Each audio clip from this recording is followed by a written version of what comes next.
Let me get my face right. I do have makeup I'm going to put on while I'm doing this because I'm going to be here for a while. But then again, like I said, if I have people on here because they think I'm cute, it would probably be in their best interest to move along. Because there's nothing good about this. I'm fucking livid. I've been livid for a long time, and I'm not going to get not livid. I'm tired of people's bullshit. I'm tired of people, period.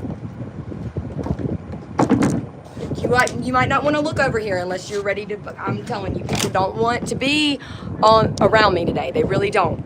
Because I've been dealing with people being fucking shitty for you know what? For years and years and years. Let's see. How old am I?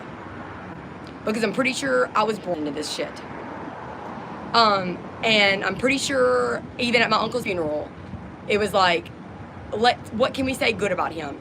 Well, one time he brought home a Tijuana whore when he was, smuggling drugs from Mexico in his fucking plane. The joke was that she ended up being lovely. You know what I'm saying? Like, best housekeeper ever.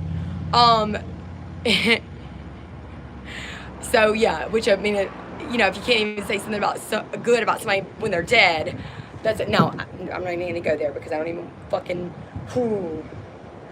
I'm so tired of people doing shitty things and feeling so guilty about the things that they do that they have to treat anybody around them that they think might not be shitty like shit because of that.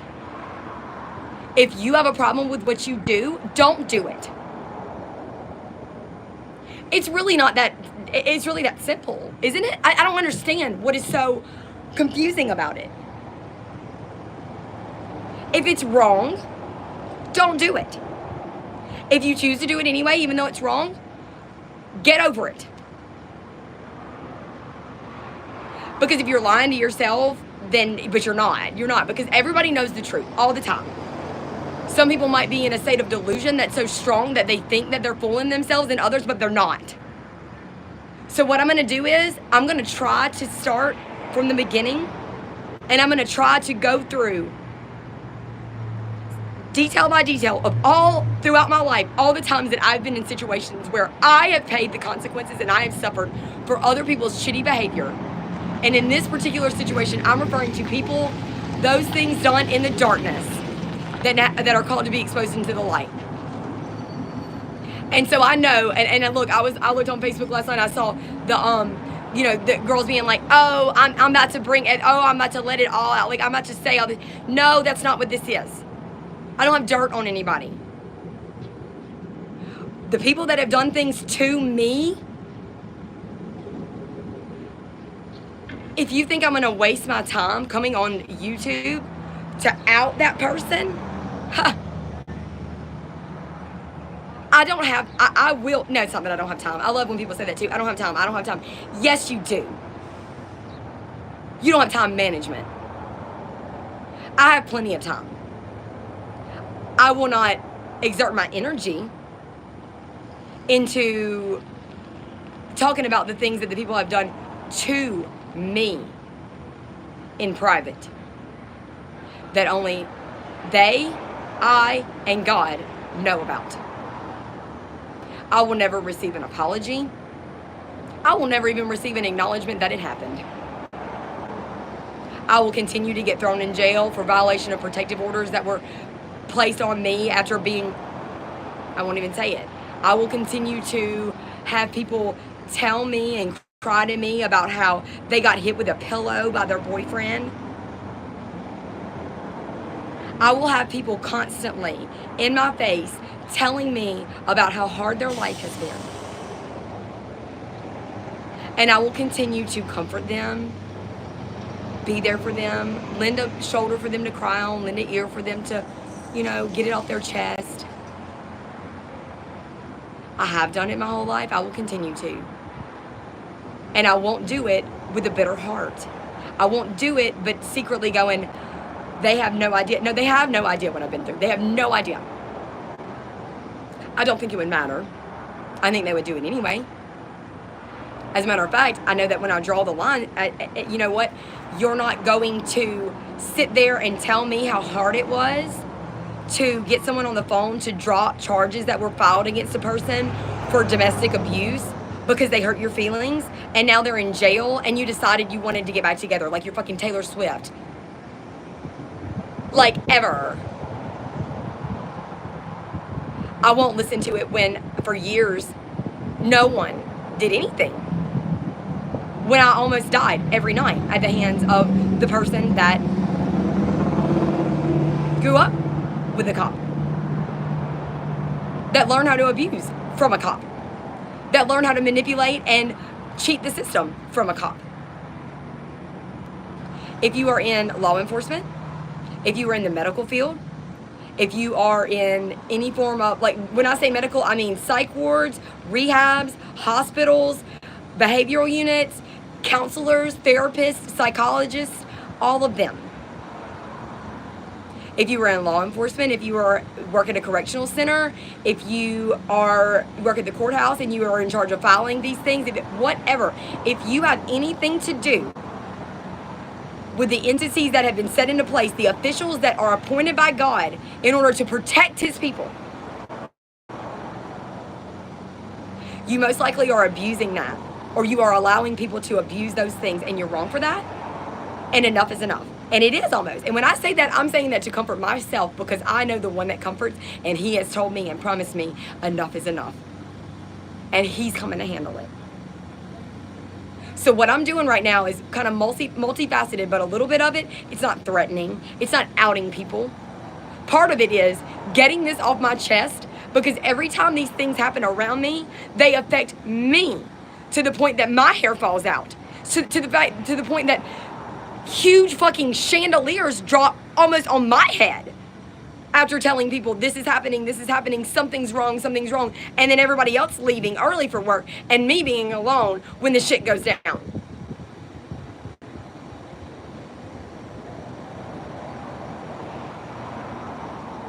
Saying, I'm sure that if the building burns down, we'll deal with it then.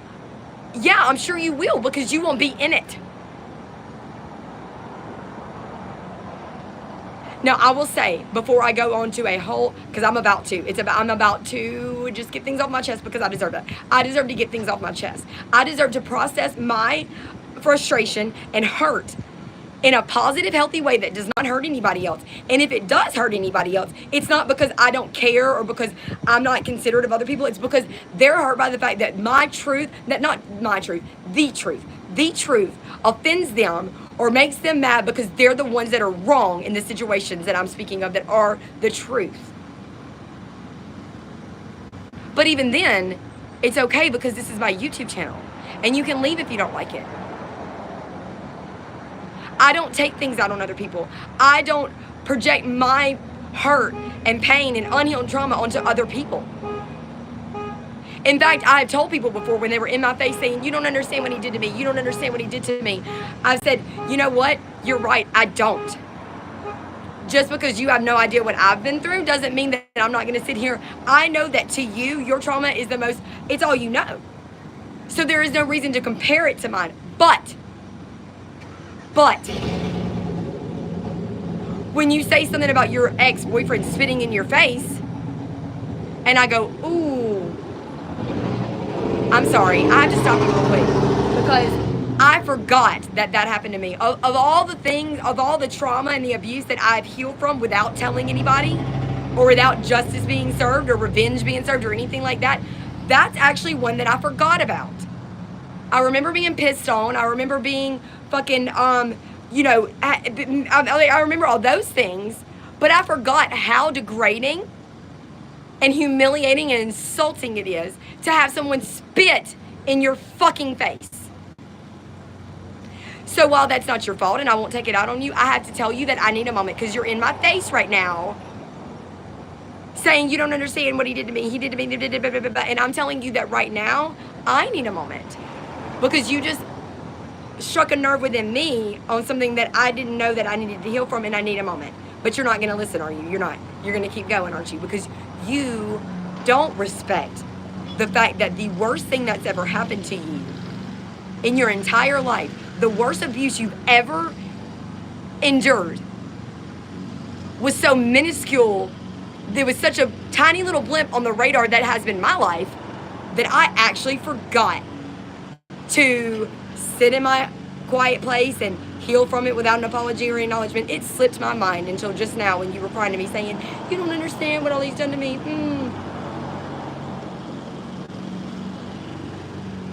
But no one cares. They keep talking. See, because other people need validation. They need validation and they need to have people believe them for the things that are, which to them maybe they are. But you know what? I don't even know if they're true. Like, I literally had to testify at a grand jury trial for a capital crime, murder, the attempt, like solicitation for murder.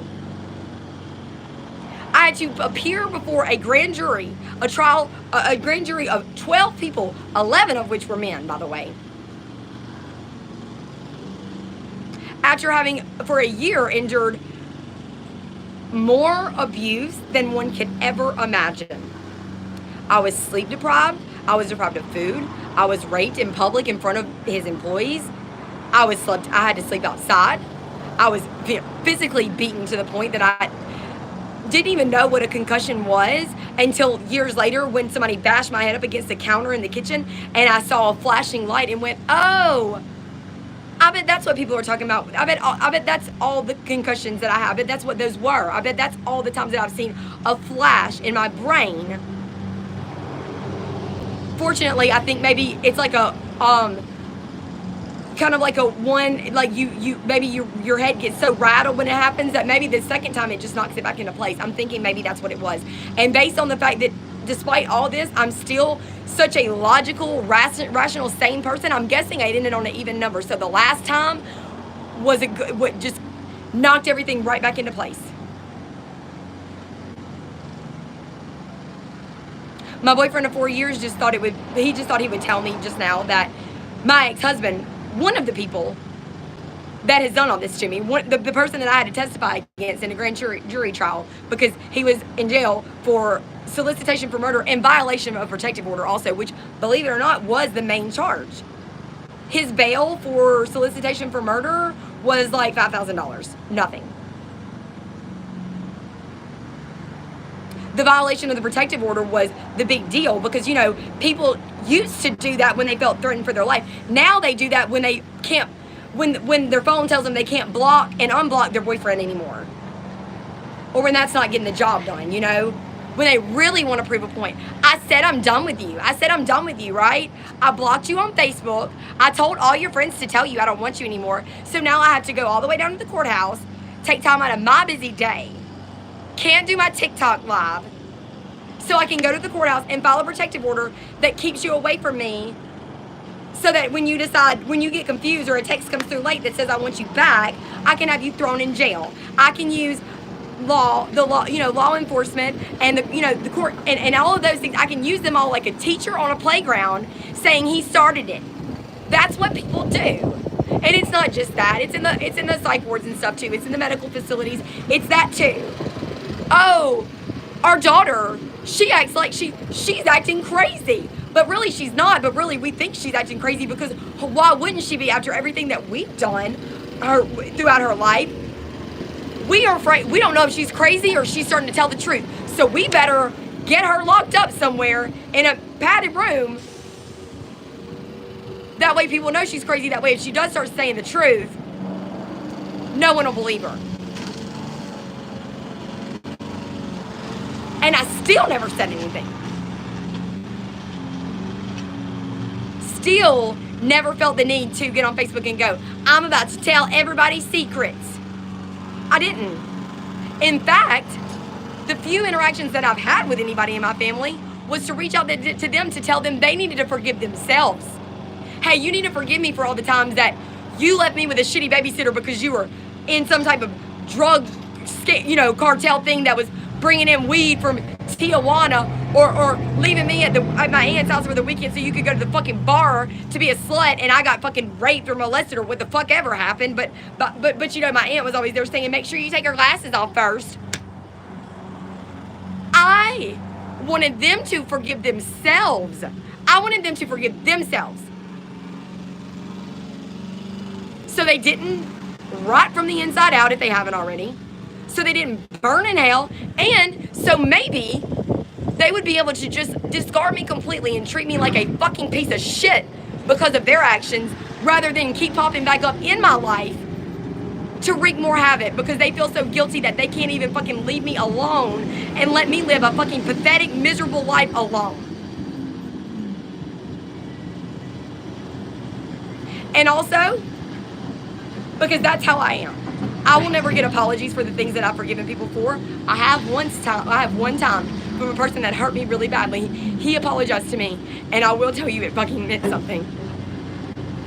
I didn't realize that it did, but it did. This fucking guy over here, he's just paving the concrete, that's all. On a Saturday. God bless him, right, for working on the weekends. Fuck these people. For talking to me like I'm a child. That's what I am tired of. I'm tired of people saying, it's okay, sweetheart, we're gonna get you some rest. Because I said that y'all are prohibiting people from talking of the Bible, lowercase b. Because I pointed out that you guys you are not following your protocol and procedures, and it's a HIPAA violation. So when I say something about it, you say, it's okay, sweetie, you're gonna get some rest. No, fuck that, and fuck you. Just because everybody in my neighborhood is doing the shady shit that I know that they're doing at nighttime, when I can't sleep because my head is throbbing, because when people do all this evil shit around me, and they feel and they're so paranoid or scared or guilty or whatever the fuck they are, it literally makes my hair wind up around in my head. It feels like my skull is being strangled by a boa constrictor. For real. So I get migraines. That's why I wear a wig, because I'm fucking bald. Not because I'm crazy, not because I'm on drugs, but because the people around me, their shitty behavior and their guilt and fear around whatever getting caught or having whatever, you know, it's so strong that it just fucking winds me up. So when I walk outside to smoke a cigarette at 2 o'clock in the morning and everybody in the fucking neighborhood is outside, they say, sweetheart, what are you doing up so late? Who do you think you are? You think you're a grown-up? You think that's how grown-ups sound, don't you? You think when you're doing grown-up dumb shit and you talk to people like a child because, sweetheart, you're supposed to be asleep. Your bedtime with lights out was 3 hours ago. What are you doing?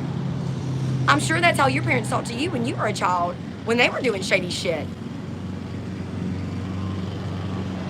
And you never grew up. You're just an adult now.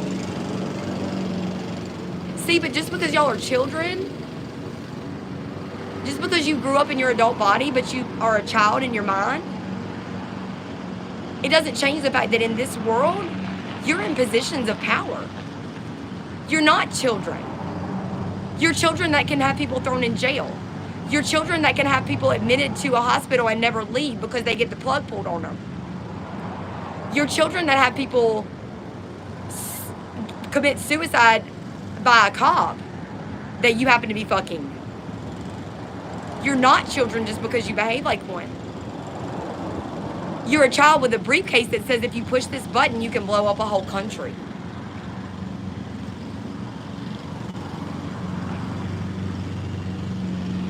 Do y'all understand what I'm saying? I haven't even looked at the chat. I haven't looked at the chat, but I will ask this real quick. If anybody can maybe answer this. Will the chats go away once this ends? Because I do want to look at them. So the comments and stuff that you guys, because I see a lot of stuff on here right now, I can't even try to see that. I can't even try to see it because, first of all, it's too much. And I want to continue because I haven't even started talking about like that. I've just been ranting emotionally, but I'm really about to start speaking on these things because I need to. But I want to be able to go back and look at this stuff later on. So is that possible? Does anybody know?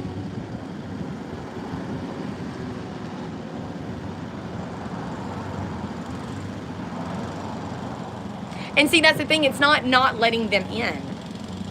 They're everywhere. So, and like I said, it affects me when it's going on around me. Because see, people think they're paranoid because everybody's watching them. I'm not that important. I have a YouTube channel that has 500 followers, and I think most of them were the people that either wanted to see enough of me to talk shit about me, or people that want to see what I'm talking about to make sure it's not them. So I don't think that I'm that important.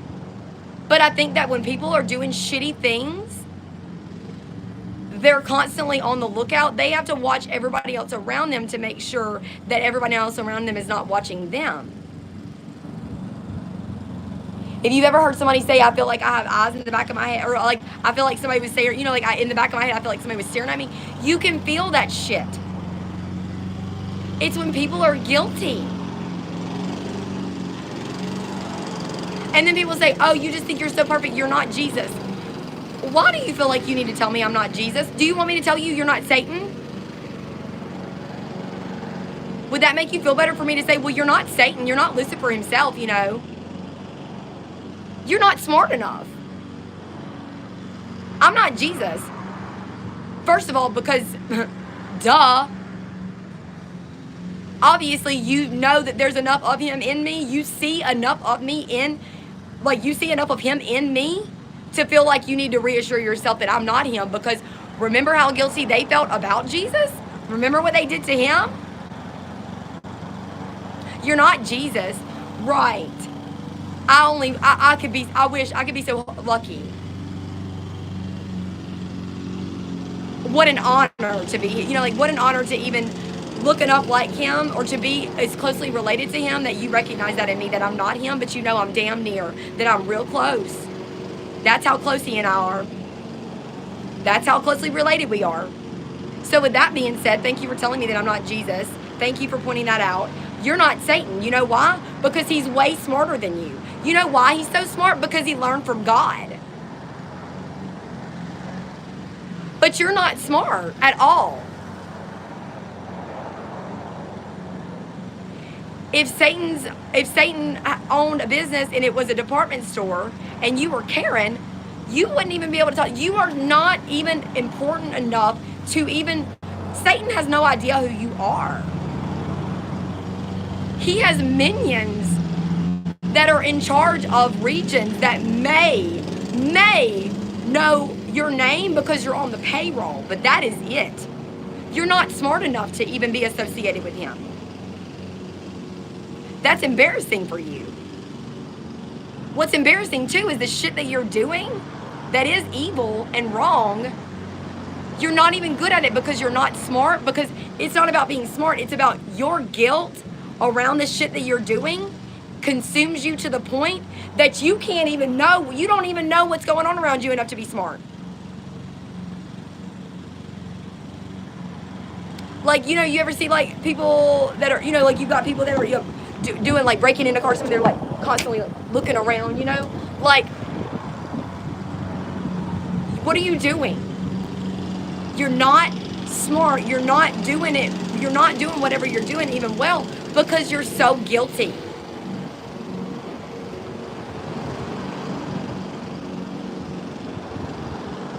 Because it's wrong and you know that it is. I have a tequila bottle next to the Jesus painting that's in my house. I don't even really drink tequila that much. But if I did, I wouldn't attack you because I felt so guilty about it, because maybe you know Jesus and I felt so guilty because I look at you and it makes me run. No, I do what I do because the day that I have to face God himself and take accountability for everything in my life, I promise you,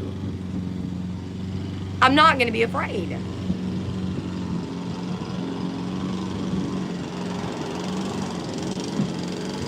I'm not going to be afraid.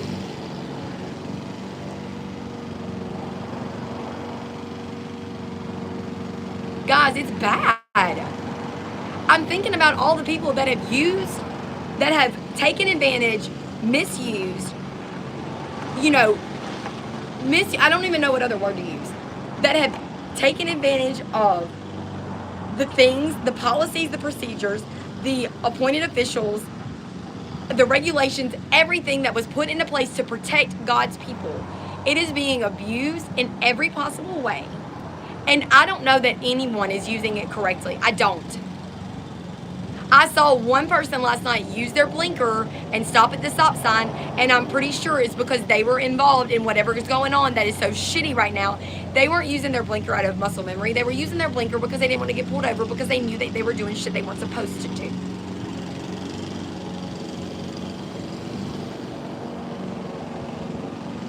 There are rules and laws in place. I know people are like, why did the cops get to have their windows tinted? I guarantee you there's a reason for that. Because I don't think that they're doing it to be cool. There's reasons for that. But a cop not using his blinker, I don't know what the reason for that is, besides they think they're above the law. Or maybe they're doing something they're not supposed to be doing too.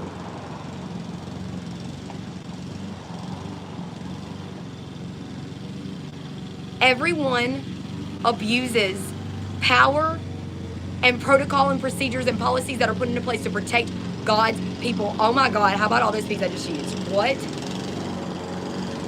It's like a poetry slam. Cynthia, Jesus died for our sin. Thea's. Boom, bang, ow. That was 22 Jump Street? Give you the biggest, fattest hug you ever. Oh, it's you, it's my friend is back. It's a full moon, girl, it's a full moon. But that's the thing, like, what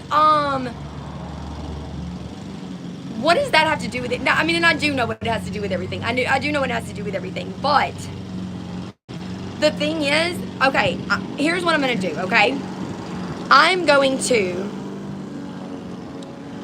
start with the story, the experience that really brought this all, like, me being where I am right now.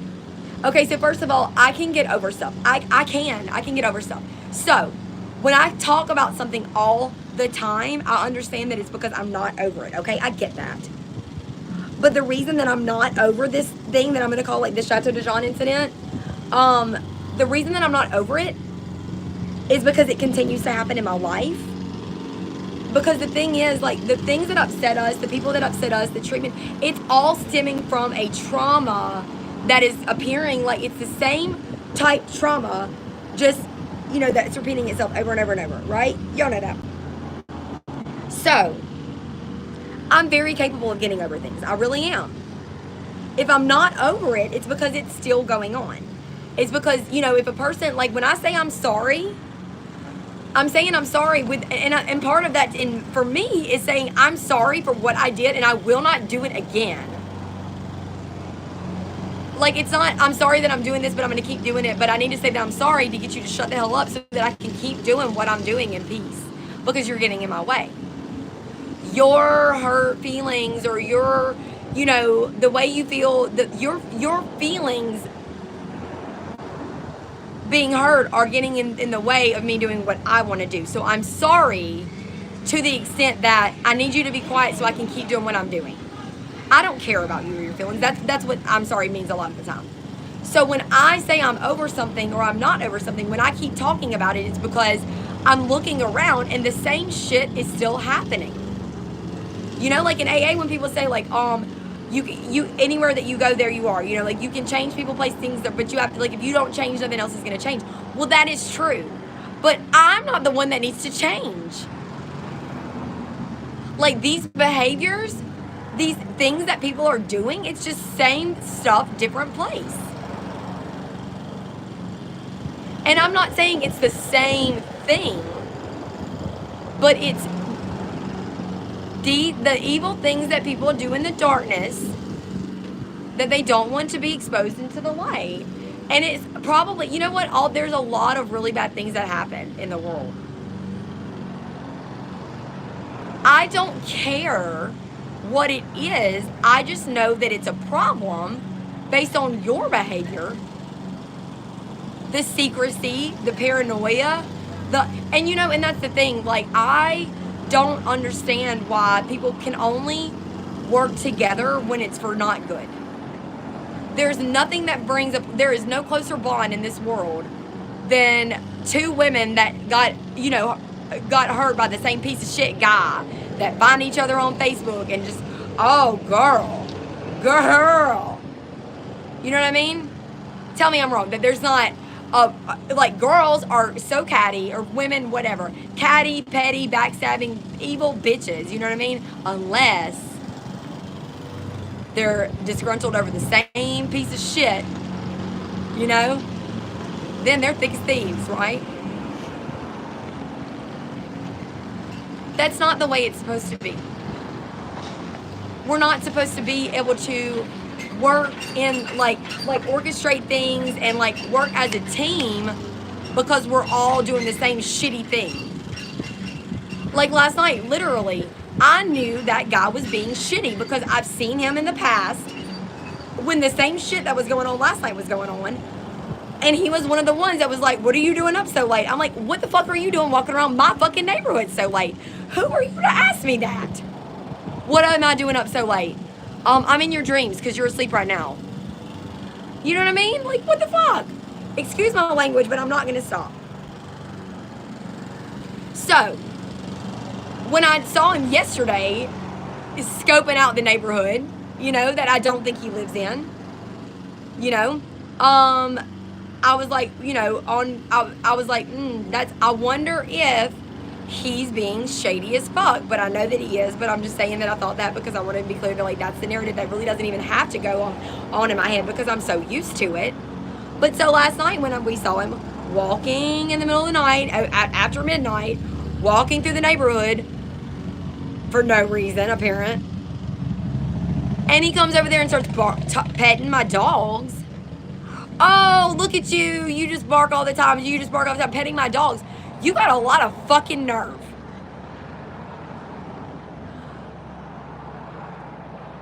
But so, you know, I'm so used to being the only one that sees shit like that and says shit like that. I'm really always used to having my boyfriend be the one that's like, oh my God, what is wrong with you? What is wrong with me? You know, what is wrong with me? But so this was the one time that, you know, he was appalled too. So when he goes talking shit to the guy behind the fence, I'm like, hell yeah. I go taking off running after him. I was like, we're about to fuck this dude up, aren't we? What is wrong with you? What is wrong with you? We're back to the what is wrong with me. Like, what is wrong with me for getting excited that for once I thought you were going to... You got the light, Mama? Oh, yes. How are you doing? I'm good. You good, babe? That's a loaded question. Well, I know, huh? No, I am good, though. And you are, too, I can tell, because when people are being shitty, they don't want to talk to me, so. I'm just enjoying the weather. It is nice, huh? Oh, let me move it. I'm just chilling and enjoying the weather. It is nice, huh? Can you, is it flame? Is it lit? Oh, yeah, there we go. Yeah. Oh, yeah, I like this. I think I like it. Have a good day. You too, babe.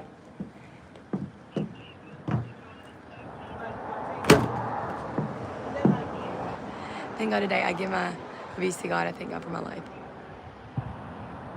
And, you know, and that's the thing is, like, you know, when people need so badly to have other people, okay, so here's the thing. People need other, have you ever noticed? I notice this, like, literally every day, somebody could be like, it's a full moon. It's a full moon. Yeah. You don't believe me? Like, look, I can show you on my phone right now. Or, like, I can ask so-and-so. Like, everybody needs validation for everything that they say. Well, I know that part of that comes from the fact that when we were children, no one believed us. Like, we told a grown-up something that was going on, or we got accused of something, or we got in trouble for a grown-up said something happened to where we saw with our own eyes the truth and were not believed.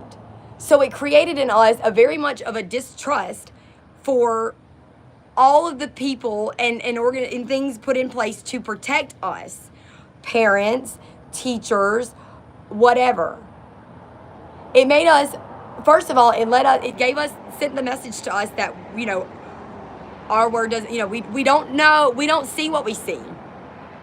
Our eyes deceive us, you know, even though I just watched this happen, these adults that weren't there, that based their opinion or their belief in something on something from the past. Well, no, he wouldn't do that because he blah, blah, blah, blah, blah. Okay, just because somebody did something once yesterday does not mean that they'll do it again today. You cannot base you can't base truth on that. It's not true. It doesn't matter if someone does something, not to steal words from Jesus, but 777 times 7 times.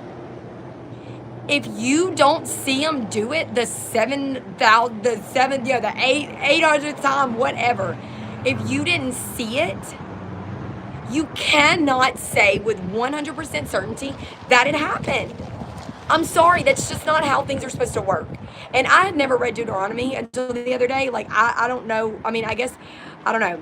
I just, like, flipped there. I say flip there in my phone. I need, like, a printed Bible, by the way, because, like, it's just not the same in your phone, but it's God's word still, so it's better than nothing. But I was reading Deuteronomy. That book is crazy. Like, if we conducted our lives based upon, like, the words in that book, which, I mean, we should, but even, like, judges and things that are, like, you know, in court and criminals and stuff, like things that have to be taken before, you know, a judge, like, I bet you wouldn't stir shit up or accuse people of stuff if you got your hand cut off or got exiled from the town from it. God put these things into place. He had these, you know, these things structured. He has it set up, or had it set up, to where there would be no one falsely accused. People would know not to do the things that were wrong because they would know they would know that, number one, they would get caught. And when they did get caught, the consequences were not pretty. And the people that were put in place and to implement those rules and laws and the consequences of them were people that did not abuse the power that they had, and they were capable of making those judgments. It said, one of the things that I thought was really crazy, it said that if someone was found guilty of something, they would have to be stoned, like in front of, you know, like stoned to death, and that the judge that, you know, what is it called, like that, you know, ordered it, or basically, you know, like that made that call, would have to watch. So think about that for a second. Think about if you were a judge and you were responsible for, let's say, for example, okay, these judges that have people's children taken from them day after day. Well, first of all, you know, it could go both ways, I guess, because if something's happened to you and you haven't healed from the trauma, you're going to go around, like, that's going to affect your ability to make, you know, accurate judgment, you know, like, you shouldn't be, like, but anyway, but the point being that, like, if I was a judge in a criminal court of law, and I had to watch someone get stoned to death for stealing, I think that I would take the time to make sure that person was guilty. See, it's so easy for people to say, you know, to make these calls, because number one, there's too many people with power. And the reason that these things, like, I get so worked up about it, because people don't understand the way you do one thing is the way you do everything. The way you clean the restroom at the facility that you're in charge of is the way you handle cleaning up the dead bodies once they're gone and calling their loved ones or whatever. It's all the same. The way you do one thing is the way you do everything. So if you cut corners, if you don't follow rules, if you don't respect authority, if you're not disciplined and you don't get to work on time or anything like that, that is how you are going to do everything that you are entitled, you know, every responsibility that you are given. You're going to treat it with that same level of, or lack of, respect. Think about that. I worked in property management. I worked for student housing, for apartments by LSU. That's not you know, like my job as the leasing manager, like it shouldn't matter that much if I post the apartment sale, you know, the specials that we have for the month. Like if I post it on Monday or Tuesday, it's not that big of a deal. Well, no, but it is. You know why? Because if I don't follow our procedures, or if I don't respect the process in that sense, then when people send their daughter, their baby boy or girl that's 17 or 18 years old, that's going to college, that is from, you know, Fresno, California, that's never even been to fucking Louisiana, when they are trusting us to place their child, literally a child, in a home, in their first apartment, and we're taking that lightly, that's a big deal. But you know what? They don't care. You know why they don't care? Because when the mom calls me and says, "What the fuck kind of business are you running?" My daughter just called me crying because there's hypodermic needles, used hypodermic needles, in the vanity drawer from the crackheads that lived there last.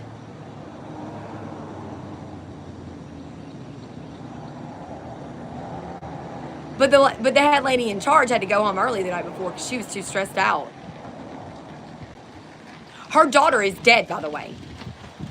The manager of that property, when I was there, had a daughter that was not much older than college age. A beautiful, beautiful child. I mean, she's a grown-up. My heart hurts for her so bad. I don't give a fuck about her mom. That fucking, ooh, I get so mad. Because she got sympathy from people from her daughter being in rehab. Her daughter was a heroin addict.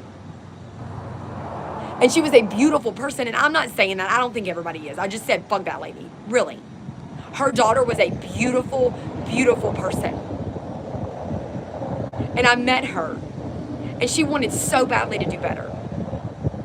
And I'm not saying that doing drugs is right or wrong. I mean, I'm not saying that, I'm not being a hypocrite being like, well, this is better than that. But I am saying that when you are addicted to something that you have a physical, like, it's different. I'm not justifying or anything, but I'm saying, like, this girl wanted to do better. She really did.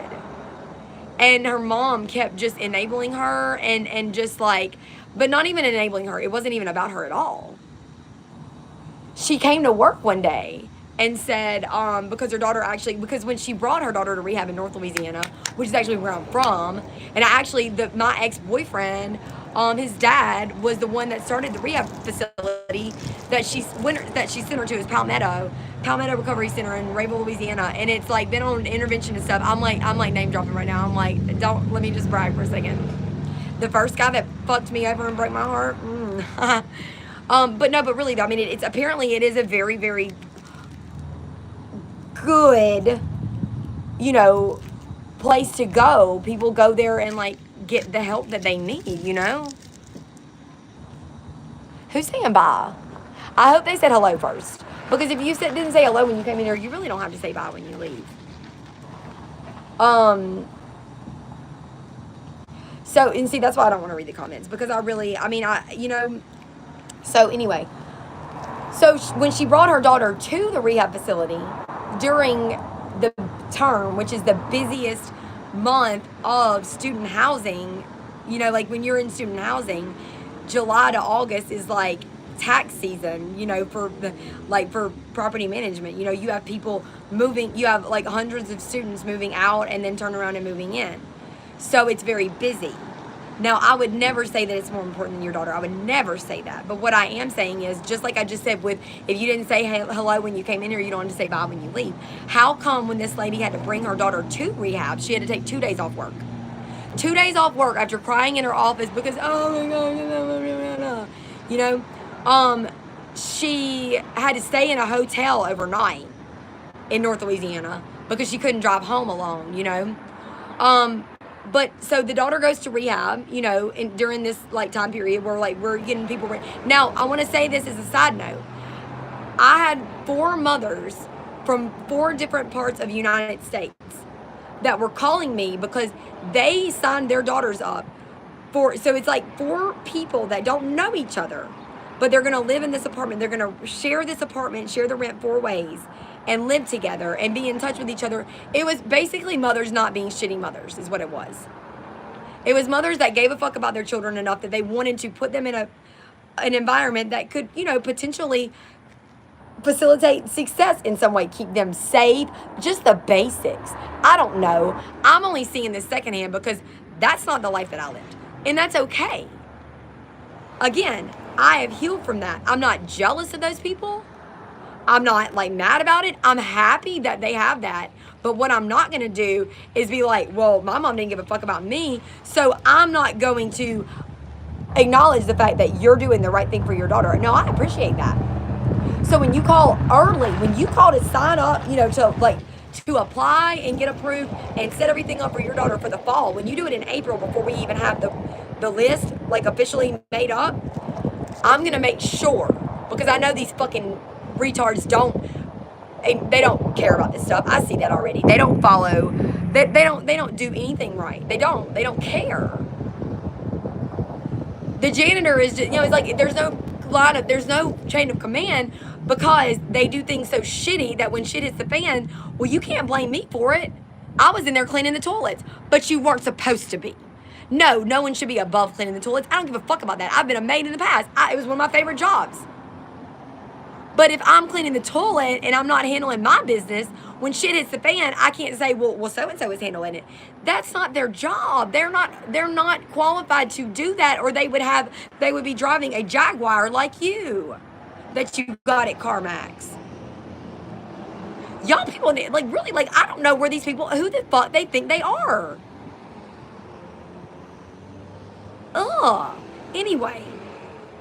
So I'm trying to make sure that things get done right, so that the people that actually do care enough about their children to try to ensure that they have a level of that things don't just go and that's, but anyway, okay, this is why it's hard for me to talk about stuff like this, because there's so much, and it's all the little things that become the big things, and I'm going to explain to you why the little things become the big things. Okay, so this woman that doesn't give a fuck about other people's kids, she's not making sure that these names get carried over from my handwritten list of people that called and applied for apartments before we had officially made the turn list for the fall semester, right?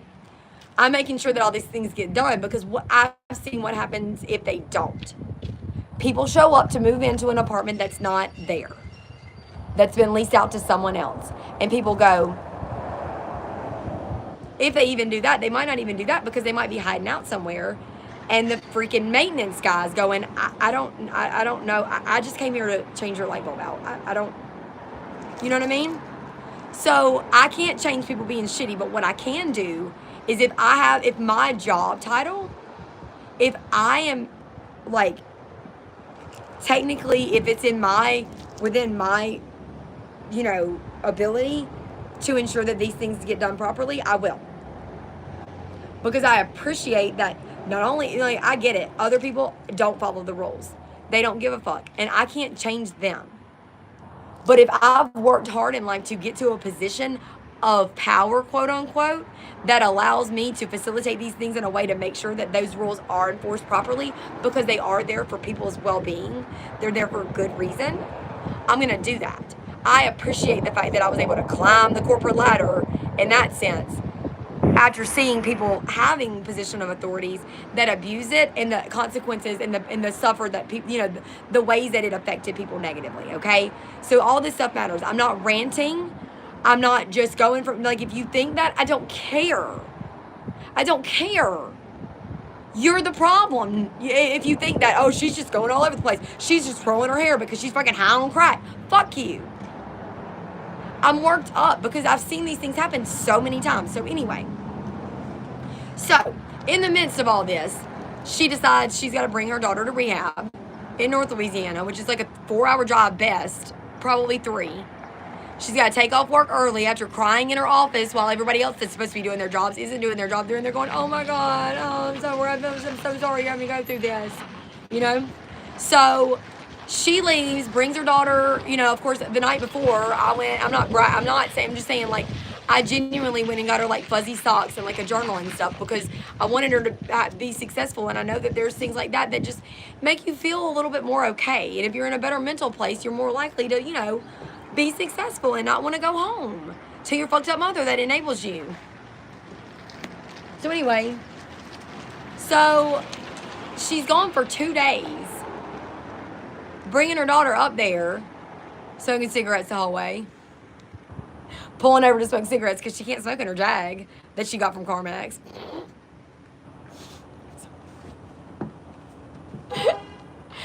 Oh my gosh. You know, so anyway, I just can't. I cannot with these people. Like, who the fuck do they think they are? I'm just, anyway, look at me. Whoop. That's my daughter. I think I am. Let me cough my lungs up real quick before I smoke this cigarette. Woo! My allergies are flaring up, not from cigarette smoke. It's because I'm allergic to all the bullshit.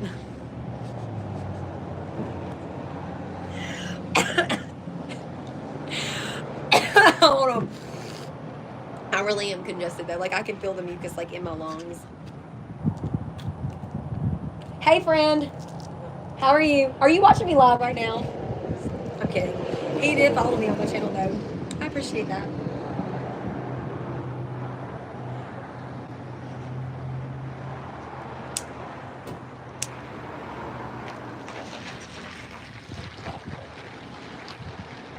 I'm about to get loud over here. Literally and figuratively.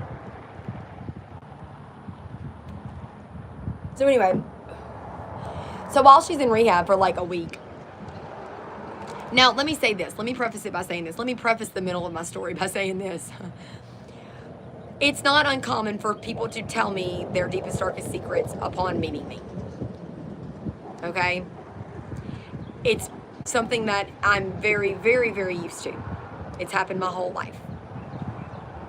Is it because I'm just this genuinely kind and caring person that people just feel like they've known forever and they can just talk to about anything and I won't judge them? Maybe sometimes. Maybe. Is it because I'm this sick fuck that people say just wants to pry information out of them and pick their brains so they can analyze them and try to fix them and stuff? No, never. Never. Although I get told that all the time too. Is it because people see that I'm that kind, caring person that they can genuinely open up to, but they know that if they give me their sob story, I'm going to feel sorry for them so they can fuck me over? Used to, till I figured that shit out. Because the kind, caring, generous person that I am is also the person that'll say, oh my God, that happened to you, really? So what? So you want me to feel sorry for you now? So you think you're the only person that got fucking raped as a kid? So that you think that I don't know that I've already known. I spotted you yesterday. I knew what you were up to. I know that you're telling me this right now because you're about to fuck me over or try. Because I actually really can tell the difference. Because there are people that have shared things with me that are really messed up that happened to them that well, first of all, I knew it in my head before they even said anything, but I wasn't going to say anything or pry or treat them differently. I just know these things because I know people, because I've just seen this shit too many times. But when somebody says, hey, I want to tell you something that I've never told anybody and I just really need somebody to talk to, and they tell me and I know that they're being genuine, I do know that there's still a chance that they're going to fuck me over because they're going to get scared once they've told me that, once they've shared something with me that they've never shared with anybody, that they feel all this shame and, just they're fucked up because of it. They're going to get scared that because they trusted me with that, they think that I'm going to abuse that and hurt them. So they, out of instinct, they try to hurt me first. And I usually won't see it coming because I didn't spot them out from the beginning going, oh yeah, that person's up to something, because I knew that they weren't. I know that they only responded that way. They only behaved that way after the fact because they got scared, because in the past, as a child, the people that they trusted abused that trust and hurt them. So I get that. So fortunately, I'm strong enough in situations like that I can handle whatever it is that they do. You know what I mean? Like, they're not gonna fucking, steal my car because they freaked out because you know what I'm saying? Like, well, I don't have a car. But anyway, the point that I'm making is this. I'm not gonna act like, I'm so done with saying I'm not a know-it-all but this, or having people say, people treat me the way they treat me, they have my entire life, they're not gonna stop. So why should I sit here and hold back on the things that I do know? When I know that I don't have bad intentions the way they do. I'm not going to apologize any longer for saying that I do know a lot, because there actually are people out there that might really be able to, like, there are people that really do, that are hurting. There are people that are hurting in the world. And I don't care anything about saving people. I cannot save you. I can't. There's only one who is saved that can save. There's only one who saves. His name is Jesus. May you find him now. You know what I mean? I can help you. I promise you I can point you in the right direction. But if I keep letting these people that say, oh, you just think you're perfect, oh, you just think you know everything, well, if you're just you're just so smart, you just got it all figured out, those people that are saying that to condemn me or to try to shame me, they are keeping me from talking about the things that I know I'm right about, because this is things that God has gifted me with for good reason. And I am holding back because I don't want to seem like these people that are fucking know-it-all assholes. I'm so afraid of being like them that I won't be me the way God wants me to be. I'm not afraid of that. I'm not afraid of that. Because I know now, without a shadow of a doubt, that the people that are saying those things about me are going to do it regardless, no matter what I do. They are going to say the shit about me that they've been saying my entire fucking life. They will probably even ramp it up to the next level once they see that I'm not going to hold back anymore. So that's fine. That's fine. Because I know the truth. So, anyway, I'm telling you these stories because I'm telling you about all the things that happened in order for me to finally be to the point that I'm at right now, where I have learned, where I can say with confidence that I do know these things for a fact to be true. I know because I have witnessed it with my own eyes and experienced it and seen all the different sides of it to understand it. And I'm telling you that I would never say or do anything that if I was wrong in saying or doing whatever it was that I thought I was right about would reap consequences or hurt anyone. If I'm wrong in any of these situations, nothing bad is going to happen. I need for you to hear what I'm saying. I need for y'all to understand that the only things that I really have guilt that I can't shake off of me in my life, the only thing that really still eats me up a little bit, the only thing that I can't really get past, and I know that it's because God don't want me to get past it because he wants me to learn from it. The times that I knew really, really bad things were happening and I said nothing. I knew they were going on. I knew it.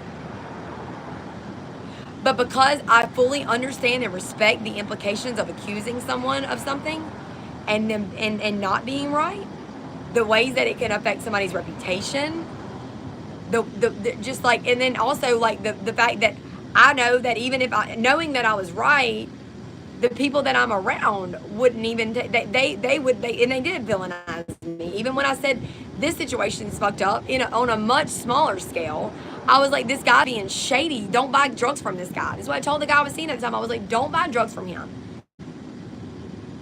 Like, they weren't even, they was like, whatever. I don't want to defend myself. Like, I've done drugs before. Oh my God, I have. I'm not saying it's right or wrong. I'm just saying that I have. The problems that came from me doing drugs were not from me using drugs. It was being around the people that I was around that are shitty. Not because of drugs, because they're shitty.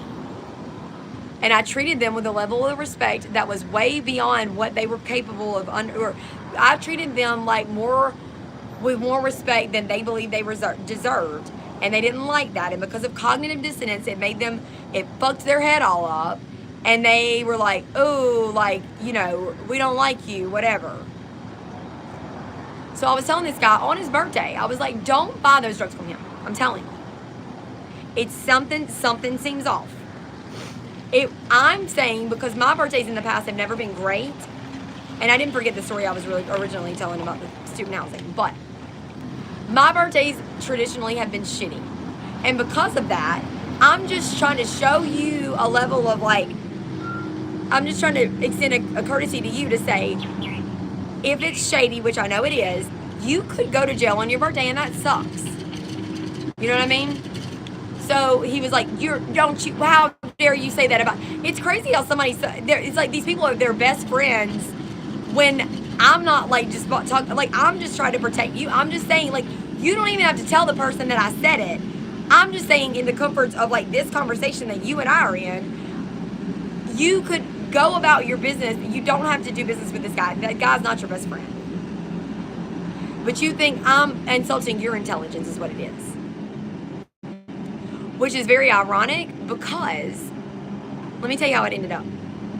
I was like, I don't think you should buy drugs from this person. I don't trust them.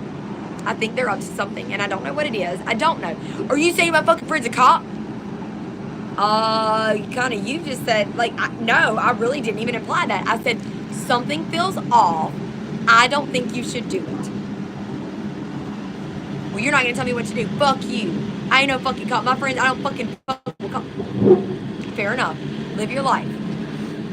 So he goes over there and he goes to give the guy the money, and he's like, well, I gotta go, like, all I have is 100 or something. Or no. He's like, I have to go get. Anyway, basically what I'm saying is the guy was like, how about this? I'll give you this money. You can pay me back when you go to the ATM, and like, we'll just like do the thing, you know? Okay, so all's well that ends well, right? Nothing happens. I'm an idiot. I'm the asshole that goes around pointing my finger at everybody, you know? I'm wrong, you're right, everybody hates me. That's literally everything is right in the world as it should be, because that's the story of my life. So 2 fucking years later, 2 years later,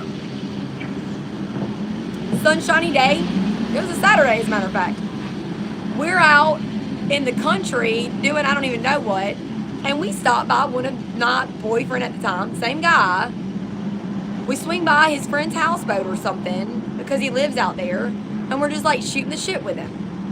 Maybe it wasn't a houseboat. Maybe it was on the water. That's the only reason I say that is because he was like talking about like the nautical, how Louisiana has like or we go by like the Napoleonic, like that's like the law of the sea or whatever. That, anyway, I just remember that's what they were talking about. So they're having this whole conversation about that, right? All of this seems unrelated until I'm getting to the point.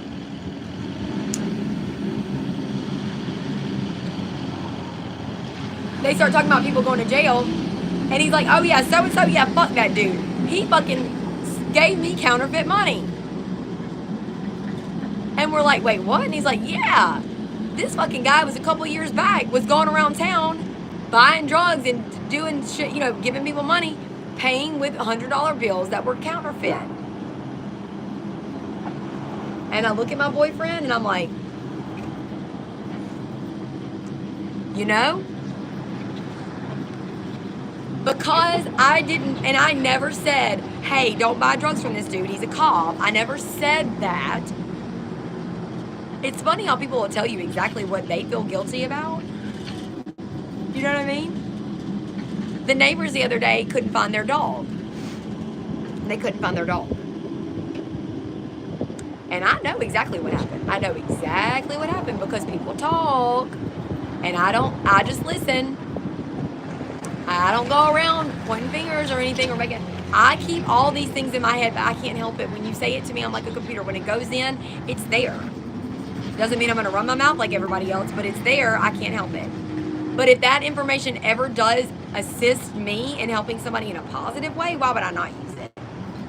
When the other neighbors are telling me about how the neighbors across the street hate those neighbors and want so badly to get them out of the neighborhood that they call the cops on them all the time, and they use the camera, the doorbell camera that person installs so they can hear their conversations and shit, duly noted. I know miserable fucks. I've been around them enough time to know. They're the ones that sit inside with their blinds closed, snooping in everybody's business, you know what I mean? So, I'm like, you can't find your dog? I love that fucking dog. It's a cute little dog. And the little kids were like stressed out. They were like, we're worried about our dog, you know? I said, does anybody ask the neighbors across the street? No, we don't know who lives there. I said, you don't know them. They know you though. I didn't say this, but I'm thinking I know they don't like y'all, and they want to get y'all out of here, you know. So Me being the shit starter that I am at 7 o'clock on a Saturday night, which is not an inappropriate time to knock on somebody's door when your dog is missing. I go knock on the door. Ring the doorbell camera. Cars in the driveway. Nobody answers. So I stay there long enough because, see, when I was knocking on people's doors asking if they knew Jesus, I didn't stand there long at all. Because when I'm promoting that message, I don't want to make you feel uncomfortable. I'm never going to make somebody feel uncomfortable on purpose on Jesus' behalf. Now, if I make somebody feel uncomfortable on Jesus' behalf because they're not living their life right, that's on them.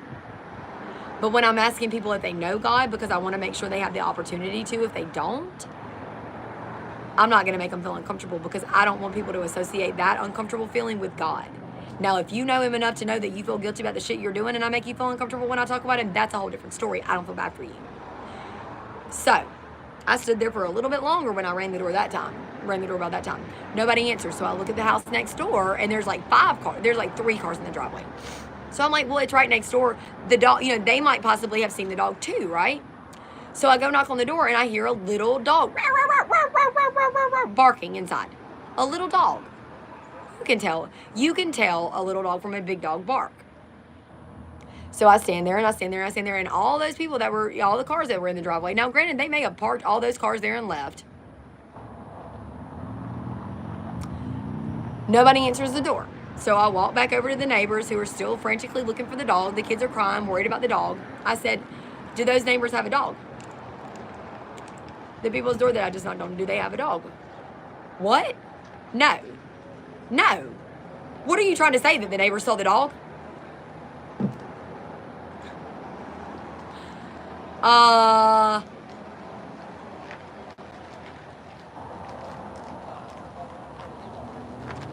Hey. Bunch of people talking about Siren. Whatever. The fact that you said it in the tone that you did, when you said, what are you trying to say, that the neighbors saw the dog? Well, I'm definitely, if I was going to say that, I'm definitely not now, based on your fucking attitude. I mean, but yeah, I was just saying that there was a little dog barking inside, and it stopped barking once I started calling the dog's name, the missing dog's name, once I started calling his name, which is also not crazy. Everybody else was doing it too, looking for the dog. All I was saying was, if they had a little dog too, that would make sense. I mean, you're the one that's villainizing me right now for implying, I guess, that they stole the dog. So then everybody hauls ass. Literally everybody at both houses that were looking for the dog hops in their vehicle and fucking bolts. And I'm just standing there like, what just happened here? So I leave and go home. And the next day, I go over there because they actually, these are people, I don't just, anyway, I went back over there to get my Jesus bracelet because the dad, the pawpaw dad that lives out of town, took my Jesus, but he had a Jesus bracelet on already. The kid put my Jesus bracelet on his wrist, the one that already had the Jesus bracelet on it. And I thought, well, man, I believe kids way more than I believe adults anyway. I'm not saying, it's not my place to judge, oh, you don't know Jesus. I'm not saying that. But what I'm saying is, when the kid put my Jesus bracelet on the pawpaw, I just thought, well, maybe the kid thought he needed it more than I did, so I didn't say anything about it. But the next day I walked over there because I wanted my Jesus bracelet back, and also I did want to see if they found the dog, which they did, and it was injured. After everybody bolted, came back later that night, the dog was under the barbecue pit outside with wounded and scared and shaking and traumatized. And I am the bad guy somehow in this whole scenario.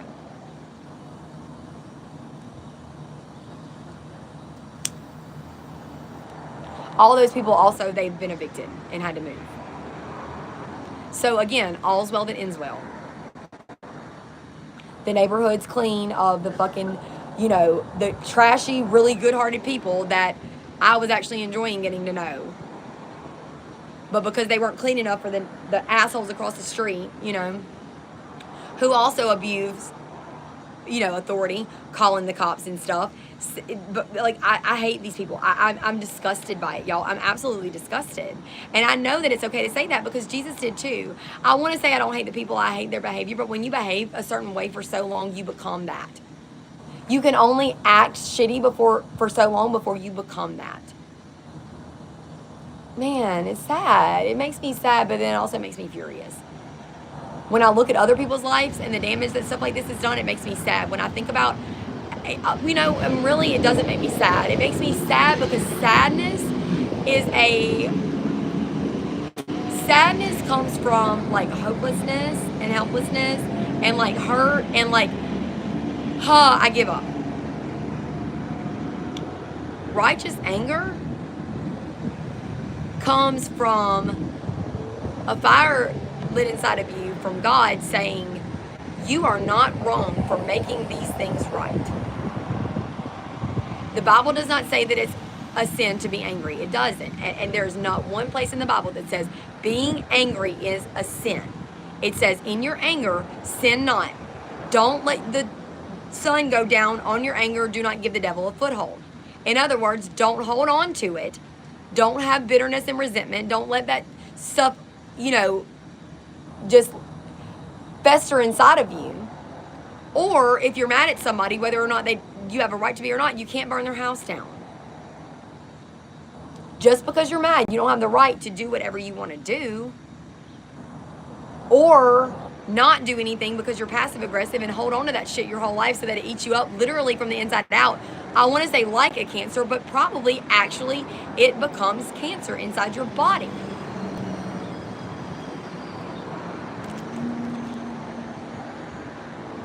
Righteous anger is highly motivating and can lead to justice. That's what God calls us to do. Now, granted, he's going to come back. He's the final judge of all this. He's going to make all the wrongs right. He is. And there's a lot of things that need to be left to him. But I just want to be clear that I'm not on here just like, I'm going to speak it all. It's not that. But there is a fine line, and I'm very capable of distinguishing and knowing what that fine line is between if I stay quiet about the things going on around me that I'm not involved in but know that are going on and know that the people feel guilty about the shit that they're doing wrong. If it is affecting my physical health, if I am suffering from the effects of the negativity that is coming from your shitty behavior, I have a right to not accept that. And also, if you're doing things that are wrong and you're not smart, which you're not, you're probably going to do something that could potentially harm people around you. What is it saying? Almost only counts in horseshoes and hand grenades. So if you miss the mark on being a fucking criminal because you're dumb and shit blows up in your face, literally or figuratively speaking, people around you might suffer the aftermath of that. And that's not okay. So I'm just like, okay, so with that being said, because what I just said, stick a pin in that. Because when I go on to tell the story of the property that I went on to after this shit show, it gets even worse. Okay? Petty people, petty criminals do petty shit. And the implications of that are not good, but they're not necessarily life-threatening. So if you live in a place or you work in a place where you have to worry about people, pulling a gun on you and like trying to rob you, like pickpocket you, that's not good. Yes, innocent people can get hurt when your neighbors are just fucking fighting and a gun goes off. That things can't happen. So when the people that are in charge of making sure the people that live there, don't, like, all those things like that, that's serious, okay? But right now what I'm saying is the lives that were lost as a result of people being shitty, the life that I know that was directly affected by that was this girl who went to rehab to get better, who wanted to be better. she goes to this place, and it's a really good rehab facility. It is. She, you know, it's like there's always the time that if someone is in recovery and they have, and I understand people can relapse at any time, but if someone is in recovery and they have like many, many years of sobriety under their belt, and they really have like been able to, hello, oh my God, Precious, come see. Do you want to be famous? Come here. Well, I think she's right. It's a she. That is the cutest and most like unique looking dog I have ever seen. Hey, girl.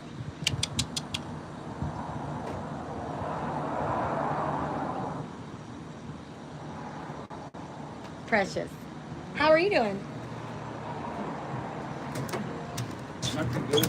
Not too good? Not too Look. bad. Would you like to sit down?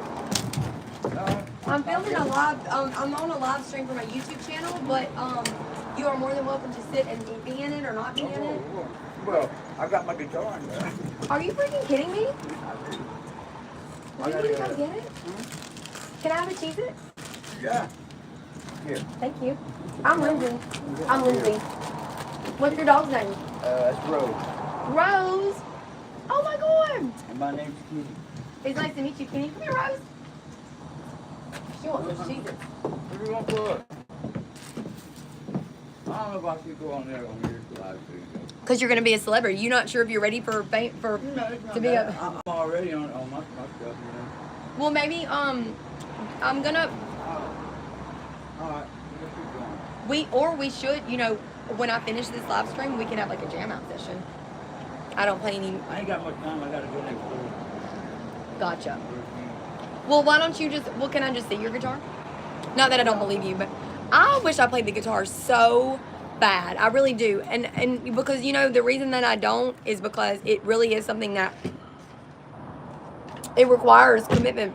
I don't think that anybody can naturally just pick up the guitar. I mean, you have to be dedicated to learning something, and like I commend people for that, because if I'm not naturally good at it, I don't want to, you know, like I'm...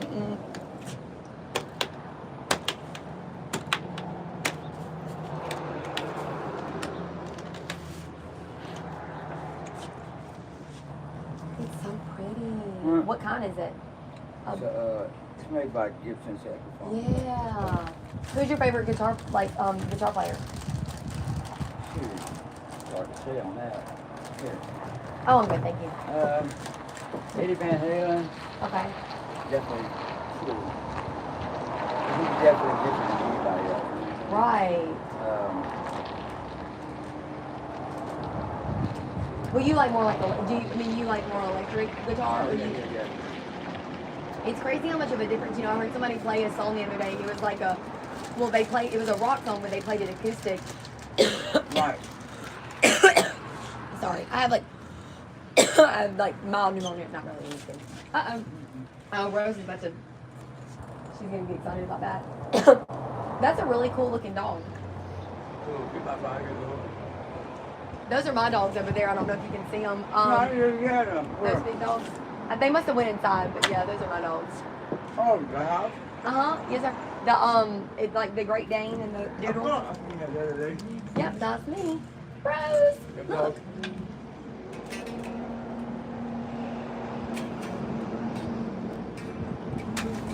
Uh-oh. Well, that worked out in your favor, huh? See. Oh my gosh, you're so cute. Has she ever had babies? No. Has she ever had babies? Can't take the inbred or something. Oh. That's why her so beautiful. Still goes on regular, stuff like that. Oh yeah.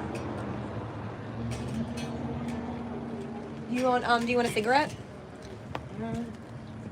I could use one.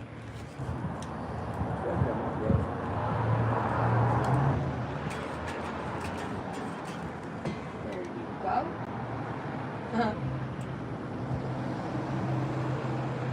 She's cute. Like a beer and a half, I got to finish right there. Nice. We're about to to have a whole. See, this is what the gazebo is for, you know? Good music, good people, just jamming out, just chilling, enjoying life, you know? I love that. See, this makes me a lot more happy than people like you know who you are if you're on here right now. Boo, that say, oh, I have a guitar, I'll come and jam out with you sometime, and then don't ever do it. You know, people talk too much. And I know that that's ironic right now coming from me, but I don't talk about the things I'm going to do like people do. You know what I'm saying? Like, I'm not like, I'm going to do a live stream. I'm going to do it. I'm going to do it. I'm going to do it. I'm going to do it. Like, just do it or don't, you know? Nice. I love these cigarettes. They're turquoise. And they taste turquoise to me. I think turquoise is my favorite color. You live streaming now? I am.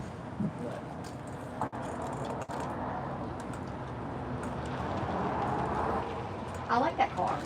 I want a fast car. My friend, see how it cut. Oh, God, it hurt. I'm all tore up right now. You what? I'm all tore up right now. See that cut right there? Oh. Cut it with a razor blade right there. It's one of my guitar fingers, you know? Oh, so they were probably calloused. I didn't mean to. I stuck my hand up in a tool bag that had a razor blade stuck up. Oh my gosh. Oh, Jesus. And it.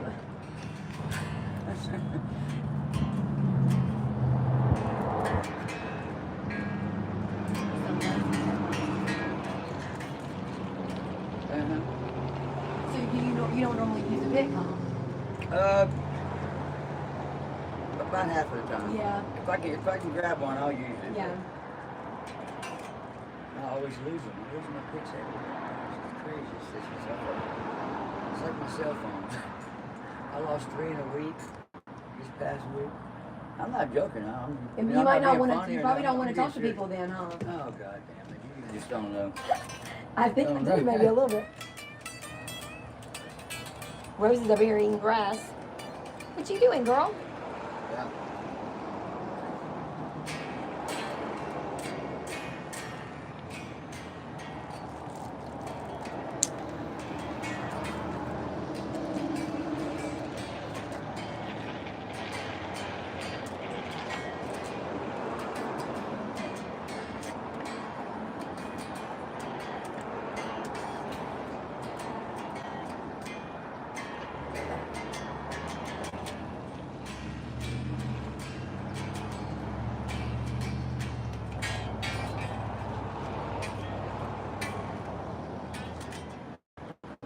That's only good.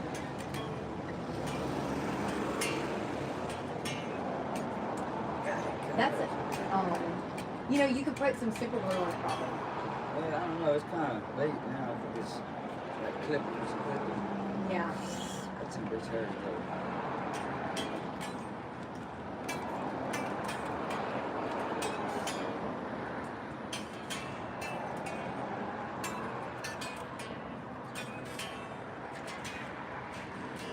You think I know what song that is? So you think you could tell heaven from hell, blue stars and pain. Can you tell a green field from a cold steel rail? I walk on by. I love Pink Floyd so much. I have chills right now. They're so cool. God, I love them. I missed that. They're so cool. That's pretty cool. Those chords in the beginning really, like, they do something to your soul, you know? Like, it's just, it's incredible how just strumming a guitar could invoke that much of emotion, you know?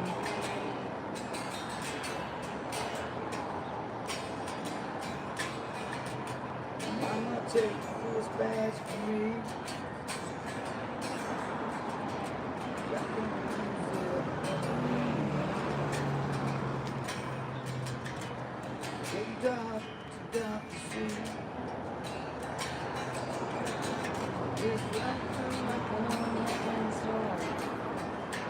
Rose, don't eat stuff, baby. I don't want you to get sick. Come up here. I play regularly. I wish so bad that I played it. Well, I have a tambourine. I was a bass player for years and years and years, and a bass player singer in Back when I lived in Lake Charles, my nickname was the Ayatollah of Russia. I love that. He would call me. The dude on the bar center stage, he played there like 3 nights a week. And he called me the Ayatollah of Russia. I love that. Well, so do you play now? Like do you I'm getting back into it. I played a couple of blues bars that night. It was fun. Hey, we should start doing things in the gazebo, like out here. Like I bet Corey and them would be cool with it, you know? Yeah. Like when the weather cooling off and everything. This could be a nice setup. Yeah. Have a DJ and Yes. whatever.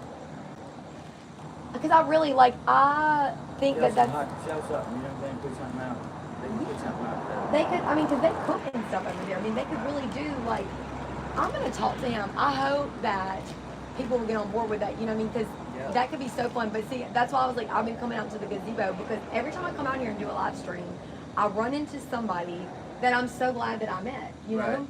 Like, just cool, really unique, like, good people. And usually I come out here to bitch about shitty people, which is ironic because every time I get away from that, you just don't know. I always run into not shitty people. And I love that. Yeah. Woo. My friend Will is a musician, and he gave me the tambourine that I have. Yeah. And it's like 100-year-old tambourine. Like it really was like from a Pentecostal church, I think. Like it probably had snakes crawling over it and stuff. Might have been from what was his name? Jim Jones. Oh my gosh. That's funny.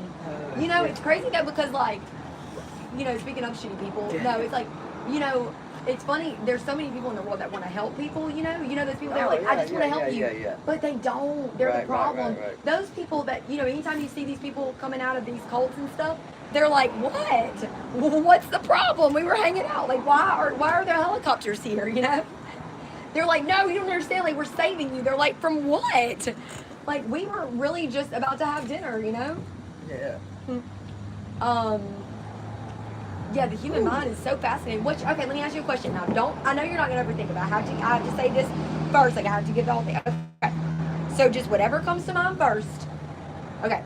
What song you open field, grassy, open pasture, you're running. What song's playing?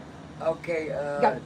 I can't remember the name of it, but it's by Pearl Jam. Is it the That's Yellow Lead Better, but I don't know if that's it. That's my getaway song, but it's hard to know Pearl Jam songs because you can never understand what he's saying. I'm like, oh, I know every word to that Pearl Jam song. It's like, Because the 90s was coming out, going out, and they came in perfect. I love Pearl Jam. My brother-in-law that actually passed away. Oh yeah. Oh, it's fucking getting hot like a motherfucker. Yep. Days like today, that's why you have to layer, you know? You have to wear layers because it's going to be cold, but then it's going to get cool. I mean, it's going to be cool, but then it's going to get warm, and then it's going to get cool again, so you have to layer. Which means you have to be prepared, you know? You have to know what you're doing ahead of time if you want to be comfortable in life. You have to be spontaneous, but also, think ahead. Shit. You ever been to California? Yes. Do you love it? Yeah, I liked it. I never been. I didn't get into any kind of entertainment or anything out there. I was going strictly to work. I landed at LAX and a shuttle was straight to the dock. And we got on the boat and took off. Pacific Coast. Wow. Yeah. But it was right off of Long Beach. Yeah, I guess a lot of people do that. They go to 8 miles from, what's that island? Shoot, where all the rich families got there. Ellis Island? Is it? No, Ellis Island is where all the immigrants. But no, but I mean, same thing. Well, it's like the opposite, huh?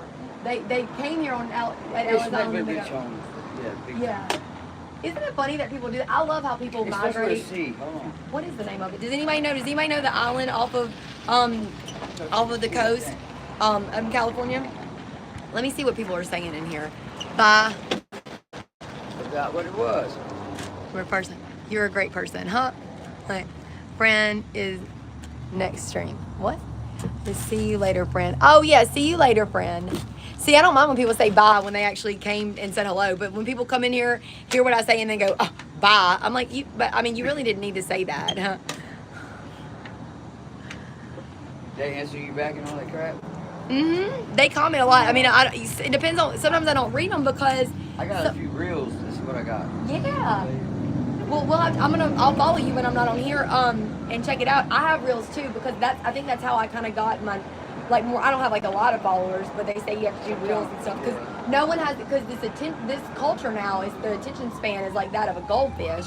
But you know this, I love to, you know, we are as a society so untrusting. It's a fire truck.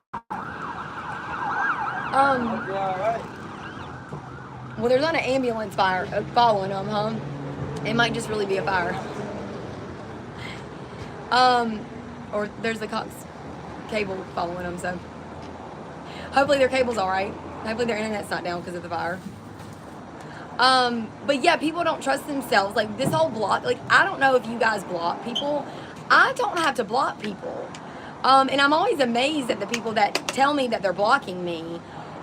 Or that'll say, like, out of nowhere, people are like, don't ever call me again. Don't ever talk to me again. I'm like, okay, that really is all you have to say to me. Like, if you tell me you don't want to talk to me, I don't want to talk to you. So the fact that people feel like they have to block somebody, like our friends actually, they're like, is a couple. Relate. Right? See, I mean, and people, if you get it, you get it. If you don't, you don't. Like this couple, they'll break up and get back together. When they break up, they block themselves. They block each other, but they have apps on their phone that shows them who's calling when they have them blocked. Why? Like, I don't understand that. It's not for telemarketers because the telemarketers are smart enough now that they have all these different numbers. You can't block them. They're going to call from a different number.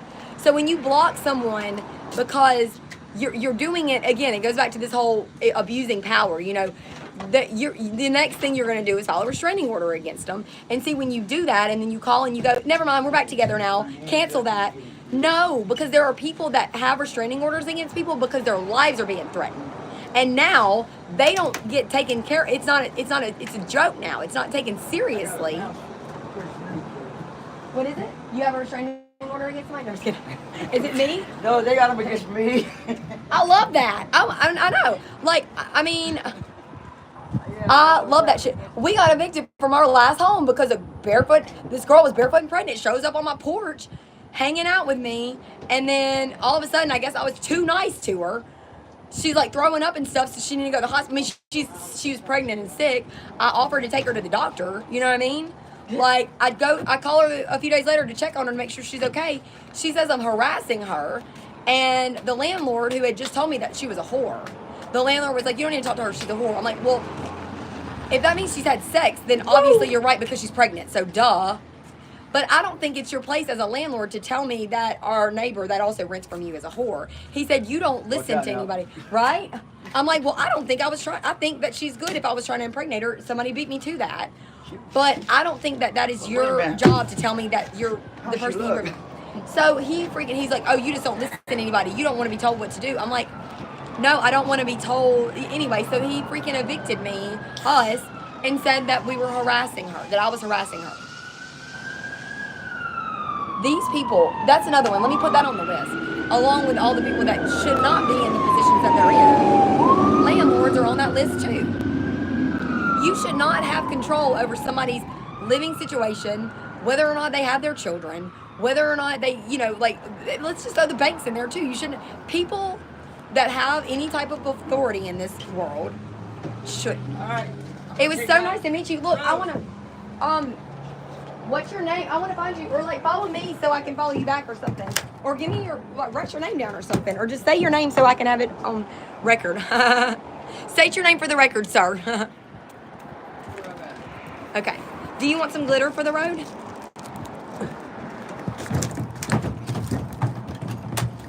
Oh, look, can I?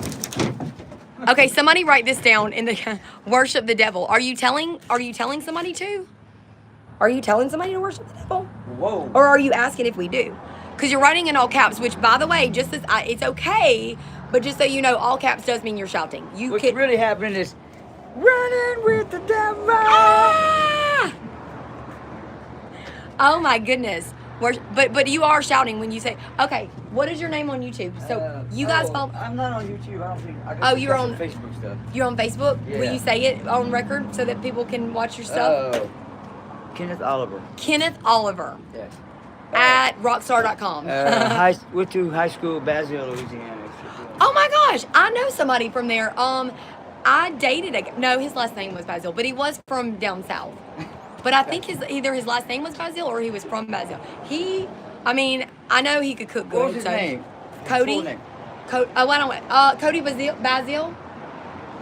Little punk. Little punk. Probably from Basile. That's the kind of guys I've always kind of been, attracted or navigated towards. What's the word I'm looking for? I don't know. That was back in the day, though. I grew up, though. I did. It's the craziest thing. It was so nice meeting you and Rose. Miss Rose, it was nice meeting you. We're going to start having jam out sessions or like concerts, like free concerts with like glitter and rock music and like string lights and stuff. And you're going to be the headliner. I don't know if I got, I don't know about my visitation stuff.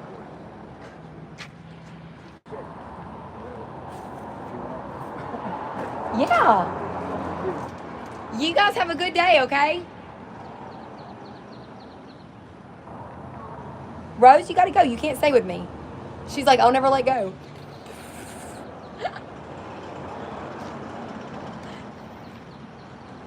Okay, that was fun. That was actually a much better encounter than the last time I was out here when the girl had just left the rehab facility across the street at 11 o'clock at night because they kicked her out in the rain and she's not from here.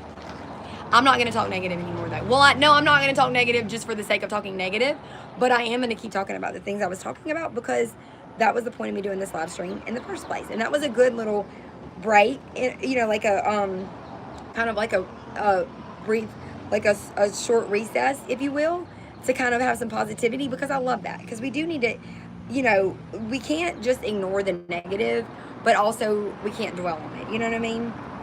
But, that was cool. Cool guy. Kenneth Oliver. I'm going to search him out, and I'm really going to start doing concerts here.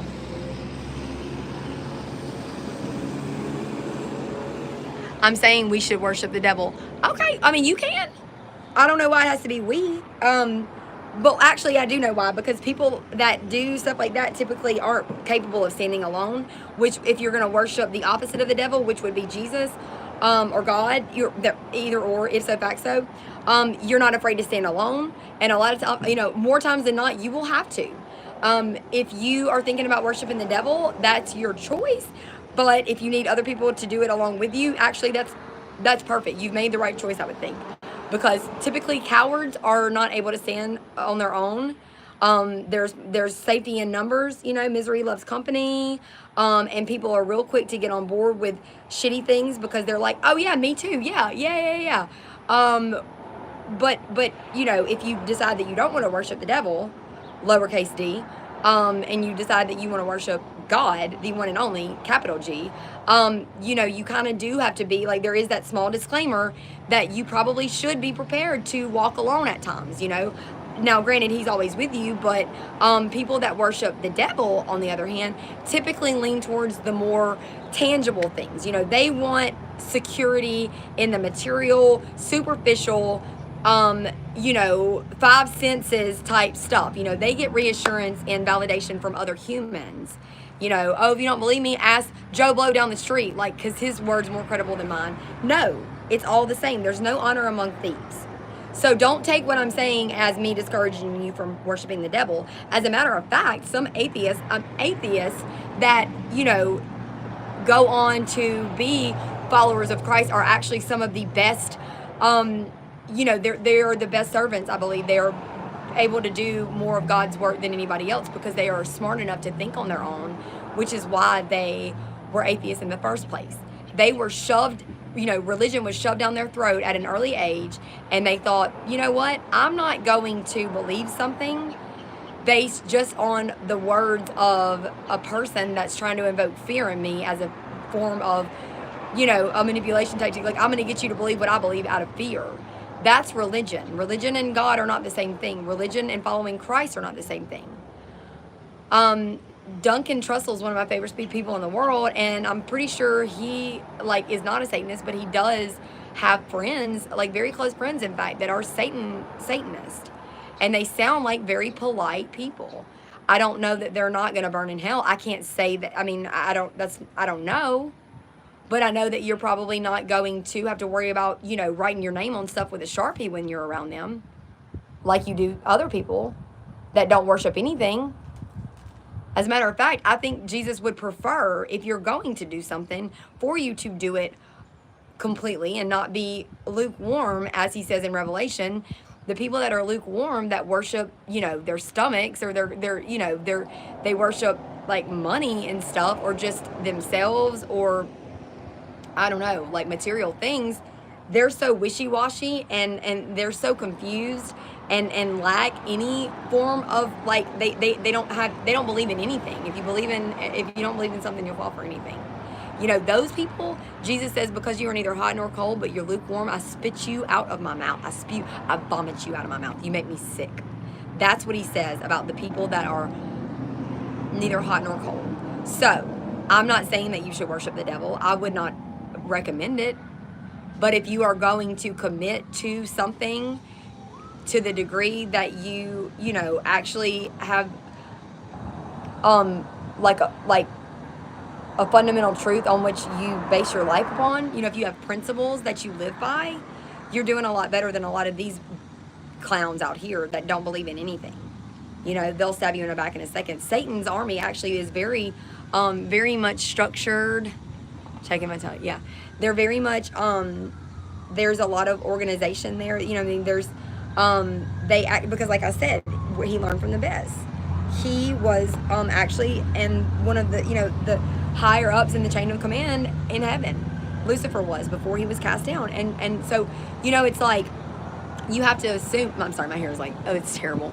You know, you kind of have to assume that all of that training and everything that he learned from God himself, even though ultimately he disagreed with some of the way he did things, to the point that he felt like he didn't want to be, you know, a part of it anymore. And that's fine. I think God let him leave, because, again, if you don't want to be around somebody, I don't want you around. I don't want to trick you into being my friend. I don't want to trick you into believing what I believe. God doesn't want me to. God doesn't want us using fear to promote him. He doesn't promote religion. He's disgusted by these, you know, modern day, like, Pharisees and hypocrites in the church that are literally putting they are like Bon Jovi, you give love a bad name, you know? Like, they are moving people, they are pushing people away from the faith, from Jesus, you know? And I'm just, everything is so backwards. It really is. I'm saying we should. Also, you're not talking in all caps anymore, which is fine. Obviously, you see that I'm not somebody that you have to shout at. I don't mind if you shout, because also you are texting it out, so it's not bothering me. I don't have a problem with somebody shouting if you're not being disrespectful to me. If you're shouting, it's probably because you tried saying things at a normal volume and nobody listened. People shout because they want to be heard. You know, but if they, eventually if they stop shouting, if they give up, like, that's not good either. People are hurt in the world. They're hurt, and they want to be seen and heard and they want somebody to, they don't want necessarily these fucked up people to help them. You know what I mean? They want somebody to hear them, to acknowledge that they exist, that they're, whatever they're going through is valid. And whether or not you worship the devil, you're a human being. I would never, like, this person who's not talking anymore, if they told me that, hey, sorry, I didn't respond immediately to what you were saying because I went out and joined, like, a church of Satan, but I'm back now, and now I want to talk to you about, like, whatever it is that hurt me in my life. I'm not going to not talk to you just because you joined the church of Satan. I'm not going to argue with you. I'm not going to argue with you about why, God is better than Satan, because that's not what, again, that's not what God would want us to do. I'm sorry, this is just too much. But also, why would you want to argue with me? Look at me.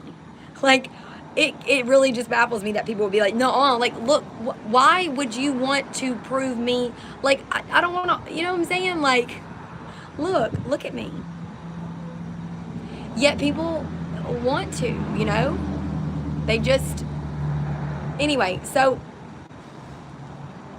somebody said last night, I asked them why they joined my live stream, and they said because I was scrolling through and I saw a pretty girl, so I stopped. And I'm like, well, last night I didn't have anything important that I necessarily wanted to say, but since today I do, I don't want people to waste their time on my channel because they think that I'm a pretty girl. So with that being said, I will make it to where nobody is here because I'm pretty.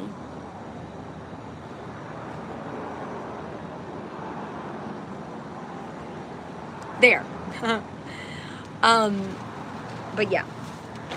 But with that being said, I wanted to finish the story about the housing, about the student housing, because that's just, and that really wasn't even the basis of the story. The story was about the manager who, her shitty management of the property did lead to those girls for I mean, a lot of people, but those girls specifically, moving from across the country and not having a house, not having an apartment available. Because the contractor that was there from out of town that was doing the work that wasn't finished in time because she's a shitty manager, he was staying in the apartment. It was a 4-bedroom apartment, and he was staying there with his dog the night before move-in day. So these girls moved in, and not only did they they registered before it had even like officially, but they like literally moved in and didn't have a place to live. And then when they did finally get into an apartment, once it was ready, it was filthy, disgusting, had used hypodermic needles in the vanity drawers. Like, that is unacceptable to me. So, during all of this, when she's supposed to be working, doing all the things that I told you she was obviously not doing, she comes in one day. I know where I was going. What I was going to say was, people say things to me. People share intimate, like, personal details with me on about their lives. Like, they do that all the time.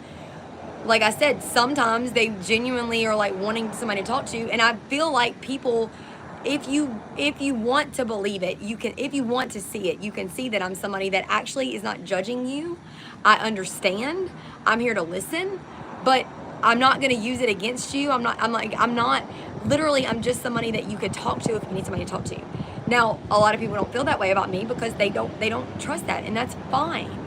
But what I'm saying is that, this lady sharing these very personal, like, intimate details with me did not surprise me because, the stuff she was saying, even though it was, like, very serious stuff, I can handle it, So she calls me in her office, and she's like, I gotta tell you something. My daughter, who is, like, in this rehab facility, she, they had like a group therapy session or whatever, and they were like sharing, like talking. Anyway, so something came up about trauma, and she shared for the first time ever, her daughter shared for the first time ever that she had actually been raped or like molested, depending on how old she was. I mean, I don't know like the technical terms, but she was staying at one of her friend's house when she was like 13 years old, and the girl's brother raped her, and that's how she lost her virginity.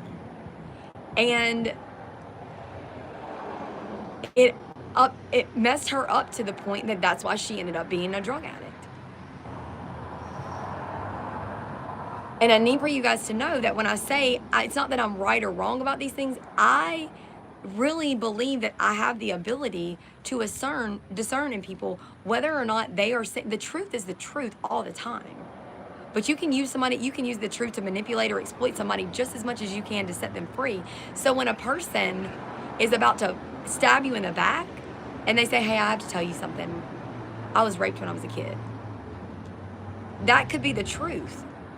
But they have told people their entire life that same story in order to get sympathy, in order to get ahead or get control or not feel, whatever. They're using it for malicious intent, okay? But this girl had been to rehabs multiple times in the past. But the thing is, when somebody's not ready to get clean, they're gonna hang on to what it is that's caused, when someone knows that they're gonna keep doing what they're doing and they don't want to live with the guilt of it, they hang on to those secrets. Or maybe they really did just feel so shameful that the price that they would have to pay, the price of sharing these things that are so shameful to them, was not worth paying in order to get clean. They would just rather carry that secret with them and carry that burden themselves. But also, she knew that because she was strong enough and had been strong enough to carry that burden, she knew that when she told her mother was going to do exactly what her mother did, which I'm going to get to that point. So this girl had finally decided that she wanted to stay clean. She wanted better for herself. She was that serious that she thought, you know what? I'm going to share this part of me that I've never shared with anybody. And it might upset people. It might make them mad. It doesn't matter. It's not my burden to carry anymore. So her mother, that was my boss at the time. I'm in her office at our place of employment, which in hindsight, that is actually very inappropriate. But, and as a matter of fact, like in hindsight, like if I'm ever in the situation again, like I probably would say, that's probably not something that we need to discuss on the clock, or really at all. That you probably have other people that you can talk to about this. I'm probably not the person being as like I'm your employee. I'm probably not the person that you should be sharing these intimate details of your personal life with while I am on the clock, But hindsight 2020, you live, you learn. So anyway, so she's telling me this and she's like crying to me. She's like crying to me and she's like, I'm so, like, I feel horrible because, like I knew those people, like I knew the parents, and like I should have known, like I should have never let her, sorry. She's like, I should have never let her, go over there. Like she felt guilty, like that's how I took it, as like, I can't believe that like I put my daughter in that situation, and like, my daughter never told me because she felt like I would feel guilty, or maybe she thought, maybe she wanted to be friends with those girls, and maybe she knew that like I would go over there and like beat that woman's ass or whatever and like defend her. I don't know, but either way, she was like feeling kind of guilty about it. But she was also like, she was also like, and I told her, I wanted to give her like kind of some reassurance. I said, well, for what it's worth, like I think that this really should give you hope, knowing that your daughter really, this might be the time. Like I know that people go through rehabs. People that are in abusive relationships go back. I don't know if y'all seen Made, the show on Netflix, but like people on average like don't leave abusive relationships, or that are in addiction, like that are struggling with addiction. They usually don't get clean. It takes several times or failed attempts. Most people don't get it right the first time. I mean, of course there's exceptions to the rule, but typically that's not how it works. But I told her, like, for what it's worth, this may be, this is a very good indication that she's truly ready to get clean, so to speak, for good. And I know that would set your mind at ease as a mother, because, when the person does drugs, that could kill you, like, very easily. That's a scary place to be, to know every day that it's like, but anyway, so I was just wanting to reassure her that, even though it hurts to know that your daughter was going through that and that she was suffering alone, she trusts you enough, first of all, that she was willing to share that with you. She really wants to do better, and she really wants to do whatever it takes, to the point that she was willing to like share that, so. And also, I was like, and also I want you to know that like I appreciate that you felt comfortable like sharing that with me, like I'm here for you, whatever, So I go back to work, and I kid you not, a little while later I went in there to ask her a question about one of the apartments because I was doing my job. This woman, the manager, had the owner of the cleaning company, the maid service that we used to clean the apartments, and the owner of the construction company that was contracted out to do like the repairs, like the drywall and stuff. A grown-ass man from Mississippi that she didn't know from Adam, and a woman that was there smoking cigarettes with her while her girls cleaned the toilets. They were in her office, and she was crying to both of them, telling them the same story that she had just told me about her daughter, who is the heroin addict who is in rehab right now, trying to get clean, that shared her deepest, darkest secret about being raped as a child. She was telling them too. And they were sitting there going, oh my God, you poor thing. Oh my God, it's gonna be okay. Come here, let me give you a hug. This woman was just wanted the attention, I guess, to the point that she really did not even care.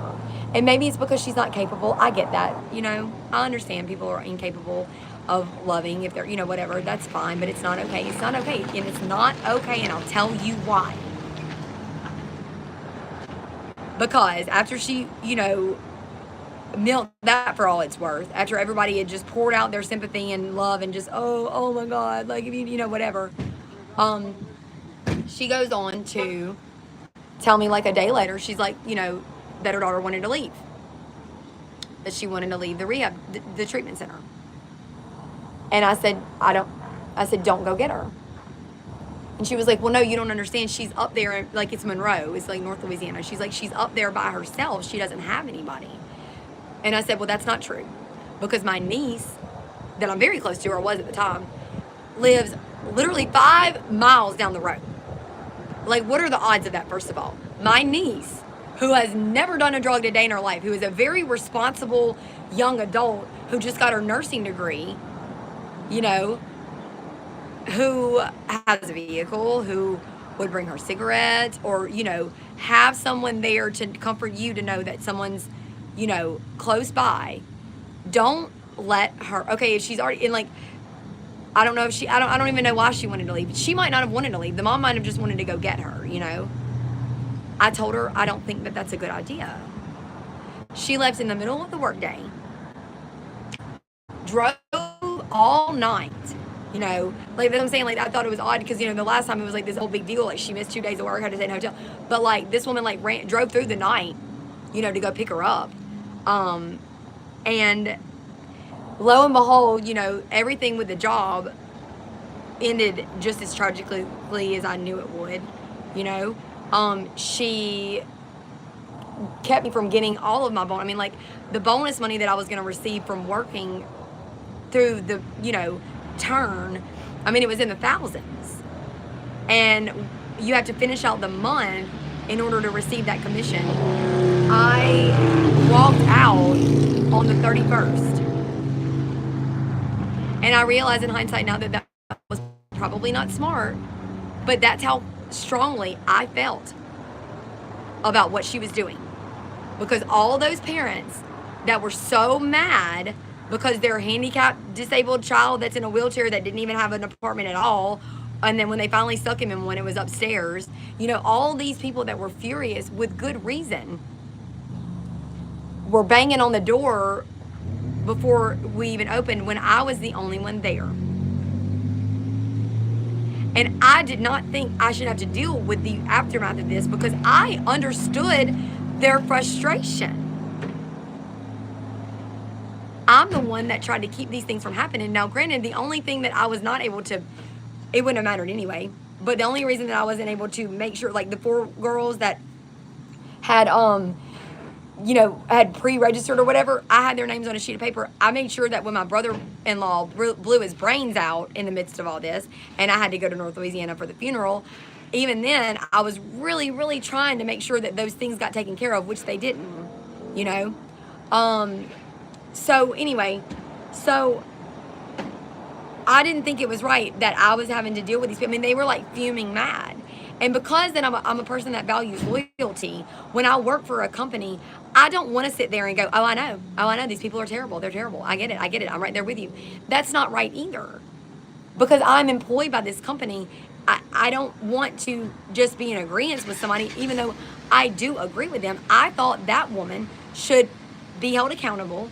She should not be at her house, taking out her own, smoking cigarettes, feeling sorry for herself, you know, and not handling the stuff that she's like, well, of course I couldn't be there. My daughter, I had to go get my daughter. I'm like, no, that's not right. No, you didn't. I didn't even finish what I was saying. Not only did I have the niece that was there, but I also know a girl that's in sober living in Monroe that, you know, like, you know, I mean, if there's anybody that's eager to help people, it's people that are just fresh and recovery, you know. Like, they will move freaking mountains to make sure that no one does without if it's going to stand in the way of them, you know, staying clean, staying sober, you know? So, that didn't have to happen. She just wanted it to. So I left that job. I forfeited all that money. I let that woman run my name in the ground, which she did. You know, she said, you have no idea what people, how bad people talk about you. I was like, I don't care. The fact that she told me one day, because she thought that I went to corporate, which I didn't, but but anyway, I'm not going to get, the point being, she thought that I reached out to the regional manager. And she said, I want you to know that we laughed at you last night. We were laughing about how funny it is that you were trying to tattle on me. Like, I'm friends with the regional manager. We were laughing at you and all the lies that you were telling. I said, okay, first of all, I didn't tell any lies. I didn't tell anything. But also, if I would have reached out to the regional manager because of the issues that I was having with you, and you're telling me that you and the regional manager were laughing about me, I hope you don't think that makes me look bad. You're mean girls, and that's pathetic, and you disgust me. So I left the job, I forfeited the money, and the girl died. The daughter that she went and got from rehab is dead now.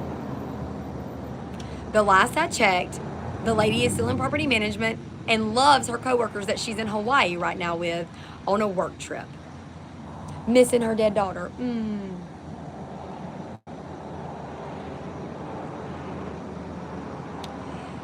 She doesn't care. Of course she thinks she's sad that her daughter died.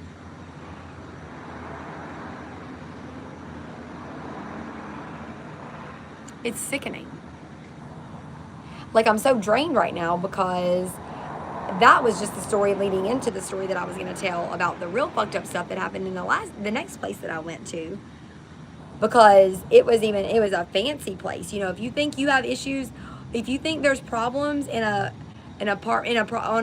property that the U.S. Marshals have to come to once a week looking for fugitives on the run, or, you know, murder suspects, or, you know, things like that, you have no idea the kind of shit that goes on in the places that are full of doctors and lawyers and have Porsches parked in the driveways, and, you know, the immaculate places like those. It's even worse there. It's really, really, really, really bad there. You know what I mean? That's a different language, I think, than what I speak. I feel like that says daiquiri, which I want a daiquiri now. So I think what I'm going to do is,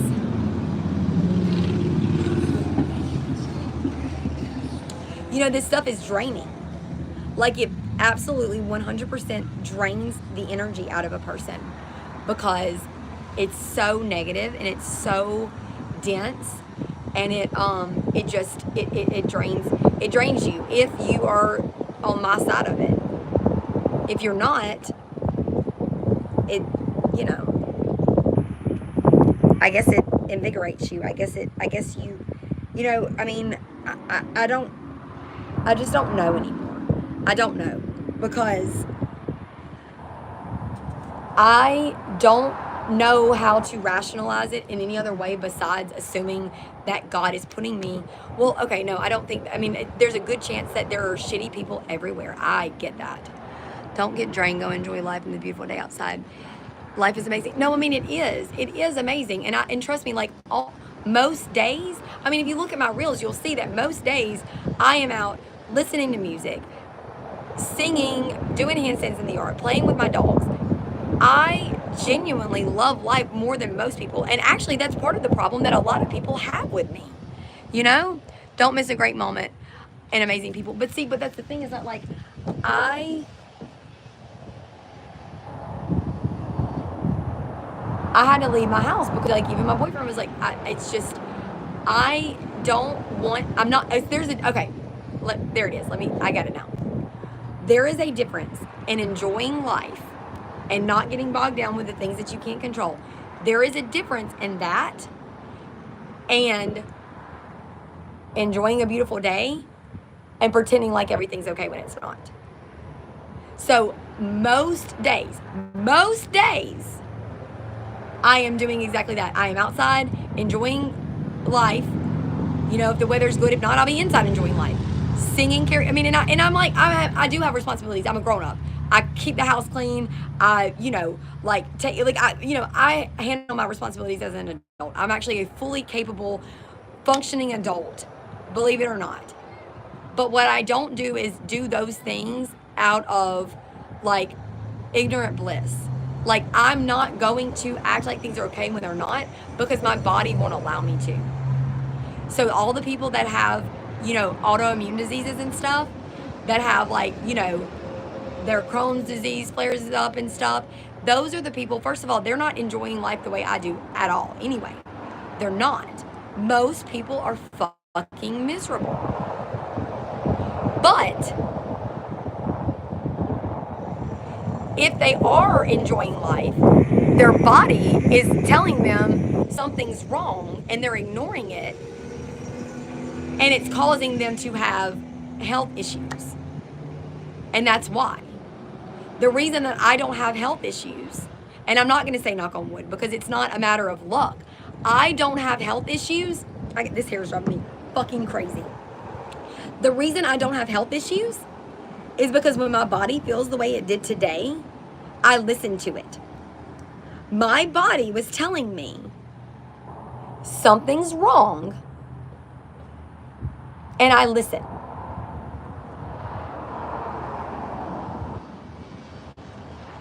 Sometimes God wants only moments with you and only you to enjoy. Well, no, God wants that all the time, you know? That's why, you know, when, you know, like when I see people get so bogged down with like the hustle and bustle of life, you know, there's been so many times that I've asked God, what do you know, like I watch people get so consumed with everything that like if I needed anything, like me as a person, if I needed a person to like be there for me, I know that they wouldn't be because they're so bogged down with their own stuff, and that's fine. God has, you know, fortunately, God has shown me how to be self-sufficient and rely on Him for those things so that I'm not, you know, dependent on people for things that I know that they're not going to be able to provide for me. But beyond that, when I see people getting so bogged down with life and the things that don't even matter, you know, I'll ask God, what does He need? You know? Because don't you just know that, can't you just imagine that if I'm this lonely when I see everybody out spinning their wheels doing all this stupid shit that don't matter, and I feel like the loneliness that comes from just like kind of sitting back and watching it and not partaking in it, but also like just kind of being alone, you know, by default. Imagine how lonely God feels. Like I can't imagine. So when things get, and it usually is when there's a full moon too, ironically, when things just get extra chaotic in the world and you see people fighting and, you know, oh, they're so busy, and you see, you know, all this chaotic stuff going on. I'm like, God, what can I do for you? Sometimes I think it is just sitting with Him in silence. Sometimes I think it is just me not focusing on the negativity in the world and just choosing to sit with Him in His presence, you know, or worshiping Him or reading His word, or, you know, like, I mean, just asking Him, like, is there anything that He wants to, you know, get off his chest, you know? And I mean, and the crazy thing is, and I can only say this now, like, I would have never in a million years. Okay, first of all, I know that people say it's crazy. I think I have a headband, y'all. Oh my God.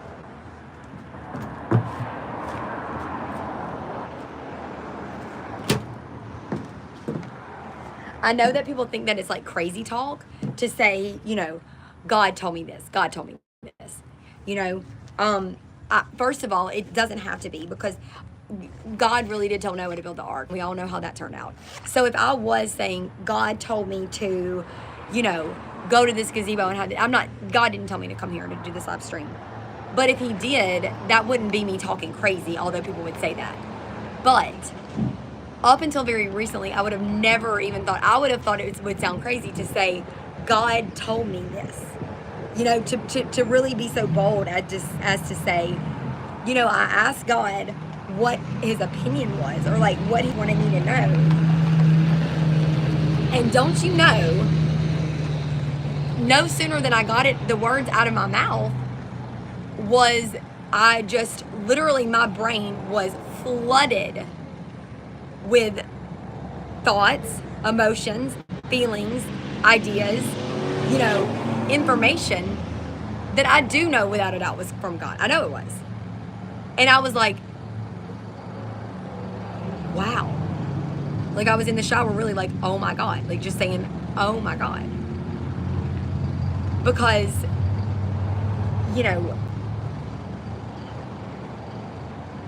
hi. Everyone is different for a reason. Embrace that and keep looking up and do. But see, and a lot of times I think, like, I'm not really just trying to be like argumentative or like shoot everything down. But sometimes I think the things that people are saying could sound good, but a lot of times I think they really are just things that people say. You know, like, well, you know, you can't like, you know, not every dog has its day, or no, two wrongs don't make a right, or, you know, people say stuff like that, but I don't know that. Sometimes there's nothing that you can say. Sometimes it's just a matter of, do you want to accept the information that's being presented to you? Because I'm not asking for anybody's help.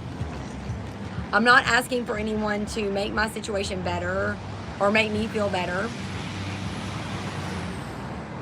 or make me, oh, there's literally a church bus coming by. A church bus followed by a black SUV with blacked out windows. And a silver one with blacked out windows.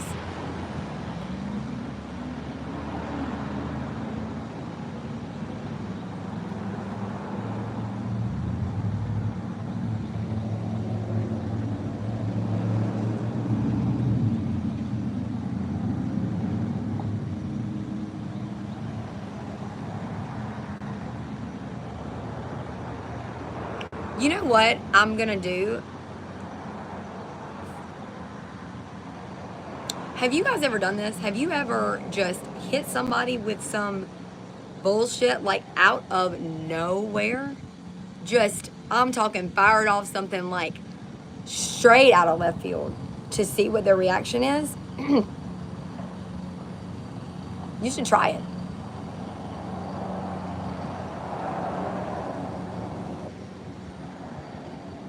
But I'm warning you, you want to be careful.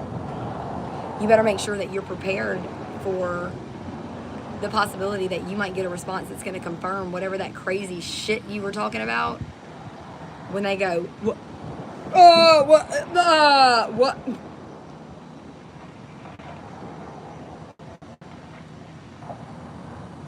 I'm not looking for anybody to say words to comfort me. I'm not looking for anybody to make me feel better about my situation. I am here to share information. I am here to let the people know that are living their lives the way they're not supposed to, the way they know they're not supposed to let them know that they need to stop. Now. That's really what this is about. It's about me saying, you know what you're doing.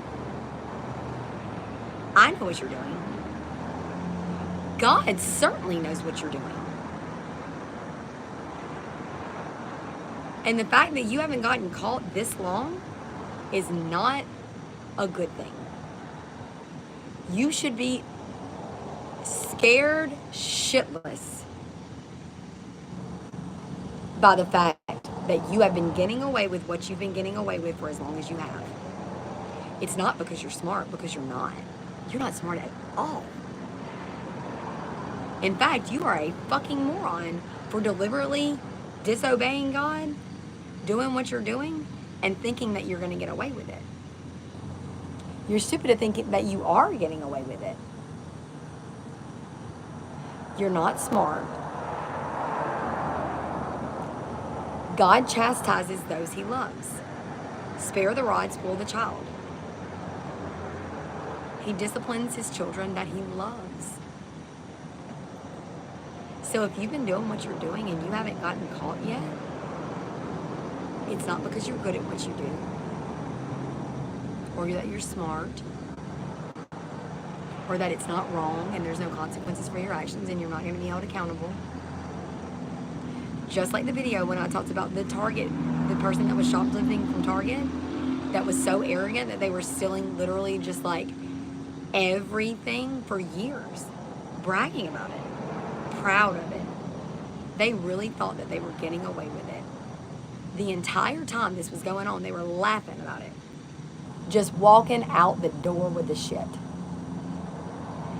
They were on the cameras in the little security room, watching and keeping tabs on the monetary value, the amount of money for the, you know, the equivalent of like the stolen goods.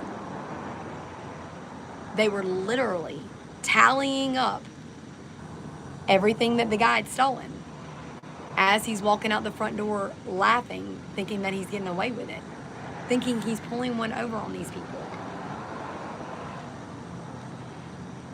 And they waited until they had an amount of money that he had stolen that could get him the maximum penalty, punishment, jail time, to make it be like a, you know, a felony and everything.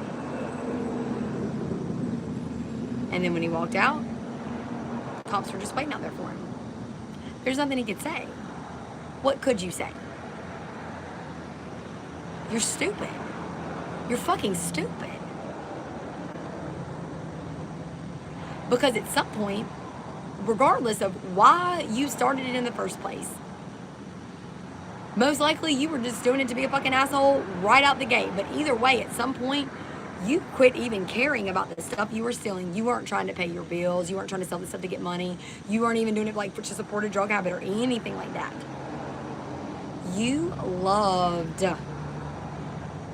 the feeling you got from thinking that you were getting away with it. You arrogant motherfucker.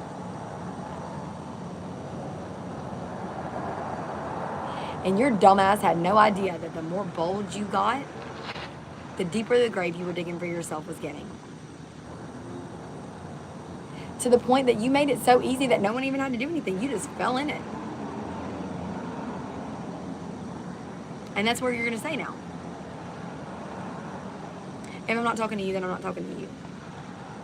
But if you think you're getting away with whatever you're doing, if there are people in here that are listening, that are or watching, that are doing things that they know are wrong, maybe you don't even feel guilty about it anymore. If at one point in your life you felt guilty about it, it didn't quit being wrong. The conviction that God had placed on your heart, he just removed it.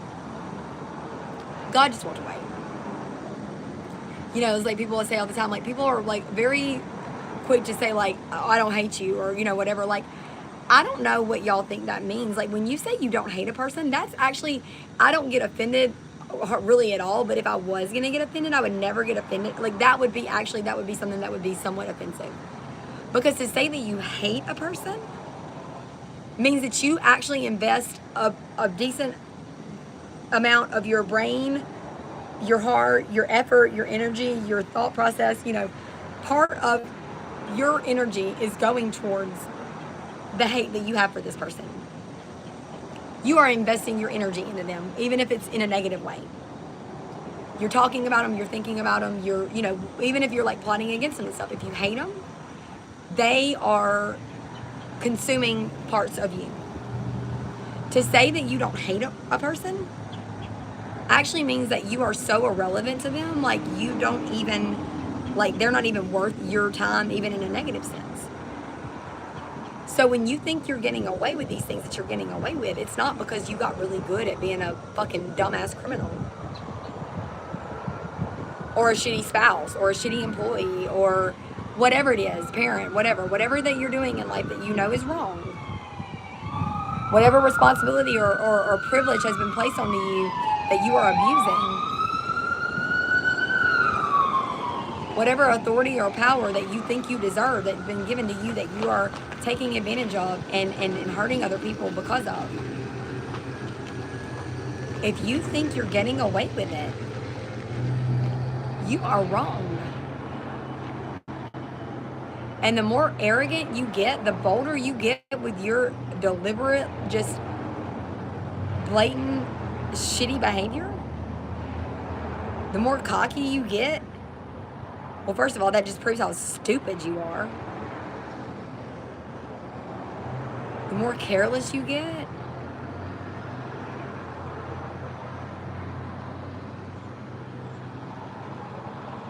it's going to be bad for you. It's going to be really, really bad for you.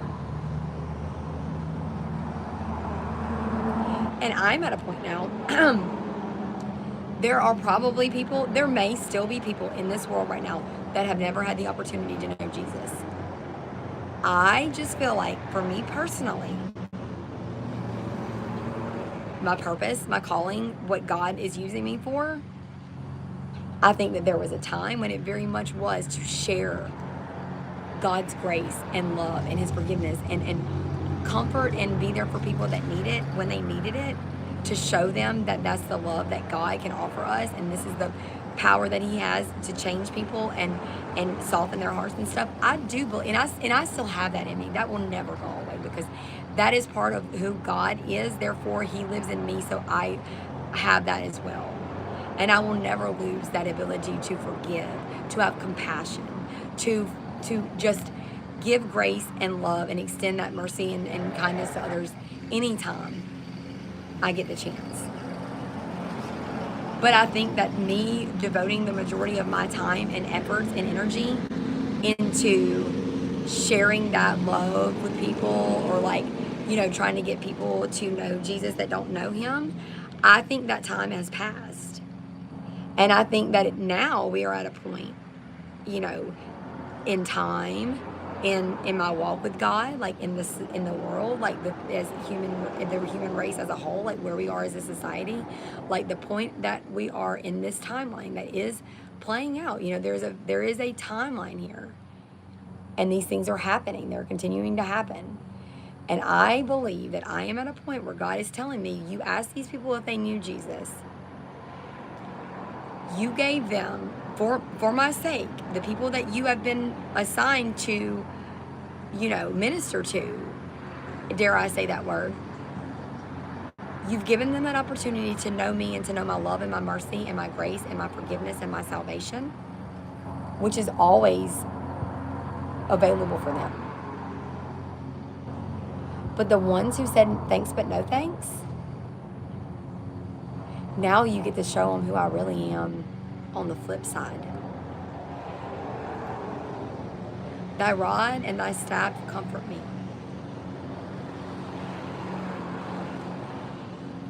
God was very clear that he wanted me to extend to these people that needed to see or feel or be reminded of how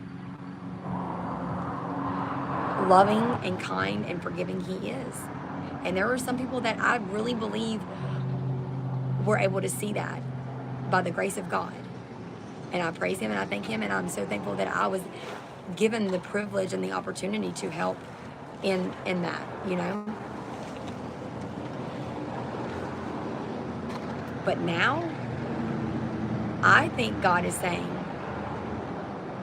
if they didn't want to know that part of me, Unfortunately, now we're at the point where they're going to have to learn the other part of me. And it's not the fun part. If it were a good cop, bad cop scenario, we're past the whole, here's a glass of water. Are you comfortable? Is the room temperature okay? That didn't work. You know, we tried to get you to sing like a canary. We played the good cop role. It didn't work. You're stubborn. You're hard-headed. You're defiant. Your heart is calloused. And you have so much ego and arrogance about you that you're going to have to be knocked down to size in a much more direct, harsher way. You know, I have a poodle and a Great Dane. I believe that, you know, based on what I've read and what I saw from experience, the reward system worked great with my poodle. He's intelligent. He responds more to positive reinforcement than he did, you know, like harsh discipline, like spanking or scolding or anything like that. And because he's very prone to like separation anxiety and stuff, he's very needy and like codependent, putting him in timeout even was not a good thing. My Great Dane, I don't know if it's because she's a female or because of the dog breed or what. Either way, whatever it is, she does not respond to anything but harsh discipline, which has been an adjustment for me because I'm really not one to just go around screaming and beating. But her head is so hard. I mean, I've watched this dog run into a porcelain or whatever, like a cabinet, like a counter, like a kitchen counter, so hard I think it shook the entire house. And her just go, you know, like shake it off, like she's a beast. So I've had to adjust my discipline approach with her because, like I said, I'm not screaming at her like out of anger or frustration or like emotion. I've had to just like, I have to yell at her or, you know, smack her on the butt, but like hard because she's got the skin of a freaking rhino. But just as tough on the exterior she is, like she needs love just as much as my poodle does. And discipline is love to a child or to an animal or to a grown-up, because most grown-up are children in adult bodies. Some of them that I've encountered that God has, you know, laid it on my heart, or like God has kind of commanded me to love in that way, I believe that I have. And it wasn't out of any selfish gain for me. I'm not like, oh, I just want to love somebody because I just want love. No, it's not like this. You're broke, I'm broke, I can fix you and feel less broken. It's not that. It's really not. Because the only reason I'm not completely broken and you know, damaged and wounded and everything and needy and desperate and just searching for attention and love in all places, the only reason, grace be, like, praise to God, you know, the only reason that I'm not like that anymore is because I sought out the only one who can truly heal anyway. And I mean, and that's, you know, and I'm thankful for that. But because of that, I'm in a place where I don't need to help other people for myself, you know. But when he's commanded me to love these people that really needed love, like I think that I did on his behalf because of him, showed them that love that only he can give. And maybe it made a difference. I hope it did. And I did it all for God's glory because of him. Like I got no, you know, it wasn't about that. But as I said, those times I believe are pretty much over. Unless I go on to a different, you know, and different people, places, things, and ideas. You know, as of now, where I am, this current location, I don't think that's what I'm called to do anymore. I think that really I know that these people don't even deserve a warning because they know. I believe they've already had enough warnings.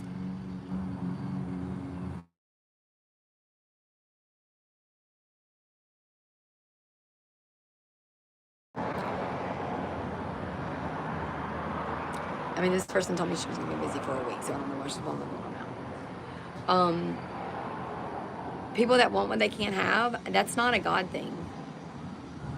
That's not a God thing.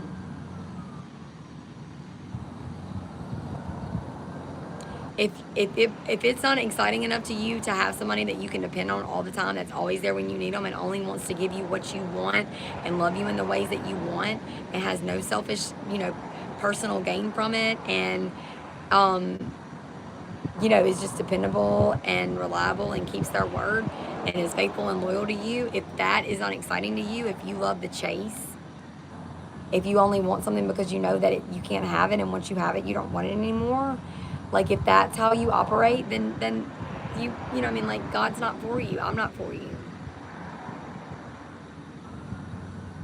If you only know what you have when it's gone, if you only, if you don't learn from your mistakes, like that's what this is all about. Like I learn from my mistakes. I take care of the things that I have because I know that they're from God, and I'm called to,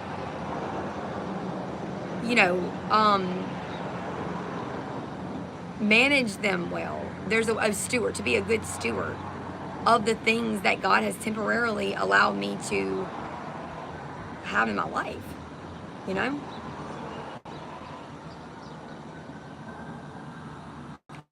I had a giant, like a freaking giant, probably, I don't know how heavy, like tons, like probably, I don't think it weighed like several tons, but it was very, very massive, very heavy, very huge. Like, I don't know if you can see the ceilings, like in here, like see how tall that is? Like it was like a chandelier type thing. It was like an outdoor, like lantern type thing at this property that I was working at, like this really freaking nice establishment. I mean, the thing was massive.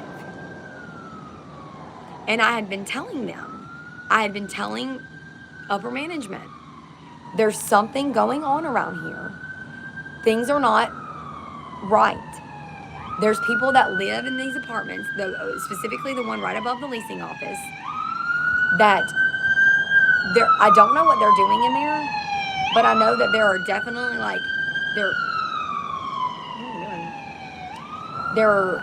I smell like a very strong, there is a very strong like chemical smell that I'm not sure, I don't even know what it is because I've never smelled it before, but it makes me physically ill. Like it makes me sick. Like I feel like I'm like having trouble breathing, and it only starts in the evenings after everybody else has left for the day, and I'm the only one there for the remaining hour that the office is open.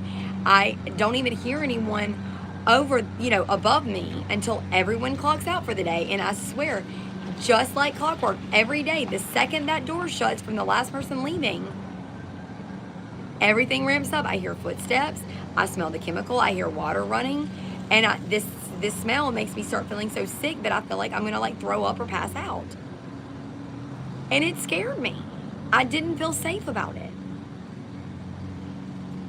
There was electrical stuff that would happen, like the lights would start flickering and stuff, and it made me feel really unsafe.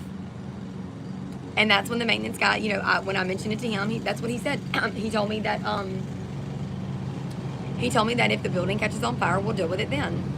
And I said, see, but it's easy to say that when you're not the one that's going to be potentially in it when it catches on fire. That's not fair to me. You're telling me that you don't value my life just as a fellow human being, and that hurts. It upsets me. And also it upsets me because I'm in property management. I am responsible for people's homes. I take that seriously. So if you don't even care about your fellow coworker, or if I'm in upper management and you don't care about like your employees, like what do you care about? That upsets me. So, after a few more things that happened that were like very, very blatant. I mean, this is not things that were like, I'm not just out looking for things. I mean, this is an apartment that had been rented out for 3 years to a person who has never even physically stepped foot in the office, and who I know for a fact, like the person never showed up. Like the guy was supposed to move in. He was in law school at LSU because I looked up his Facebook. I'm not like, I just would not like, I was just curious. Because his girlfriend was a current resident that lived like 2 apartments down. So this guy I'd never even seen him on the property, but I'm seeing him on Facebook, like he's in a relationship with a girl who currently lives 2 apartments down. Yet I've never seen him. He was scheduled to move in the same month that his girlfriend moved in the apartment that she lived in at the time, like 3 years later. Scheduled to move in, never showed up for the move-in day. And I know that because all the correspondence is on there, because the leasing manager or the assistant manager at the time contacted him via email and was like, hey, what's up? Do you still want to live here? Because your move-in date was today and we never heard from you. So there wasn't any other correspondence except for the end of that month. That was like on the 15th, the last day of that month in like 2019 or 2020. The person electronically submits the lease signed electronically via email and pays with a credit card electronically. They never got a copy of his driver's license, which is our policy. So like the fact that I'm the current assistant manager and my role, like that's what my job, that is literally my job, is to make sure, because it's other people's safety. There's quarterly, so every 3 months there's inspections, like mandatory. Not one time were they able to go in there. The blinds were glued shut. I swear to God. The only time that he had ever placed a work order was for the AC, which was on the roof. So they never even went into his apartment for that.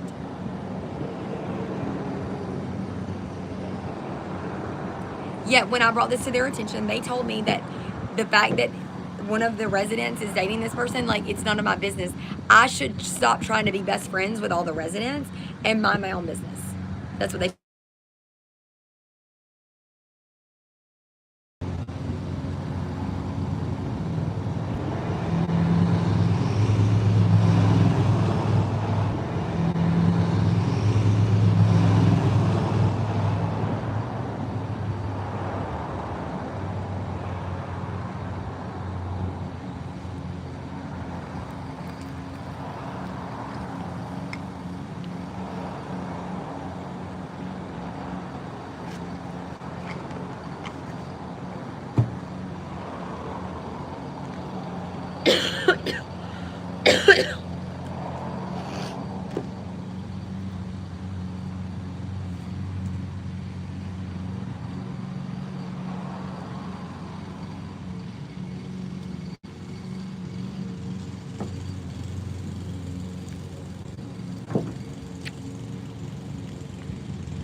This is bullshit.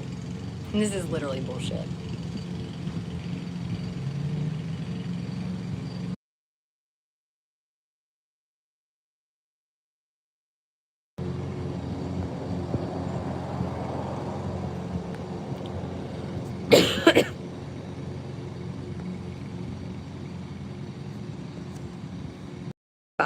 And but I'm next door in the gazebo, so I'm guessing that's why it froze up. So, okay, if you're still with us, thank you. Sorry for that, momentary, that we were momentarily, we are having technical difficulties. Imagine that. So anyway, so I don't even know where I left. I don't know when we got, like, whatever, but so I was told that because this person who never, like, showing your ID, like having a copy of your valid driver's license is a very, like, that is a legitimate, like, that is a rule and a policy for a reason. You are living next to these people. Your home, your livelihood should not be taken lightly. So, like, you know, they're not rules. Like, I mean, and you can tell, I'm sure everybody knows what it's like to work for a company that has things that, you know, rules just because I'm the boss and I say so. I mean, yeah, there's people out there, there's businesses like that. It's stupid, whatever, but there, you know, again, there's always gonna be people that are gonna, you know, misuse their, you know, authority.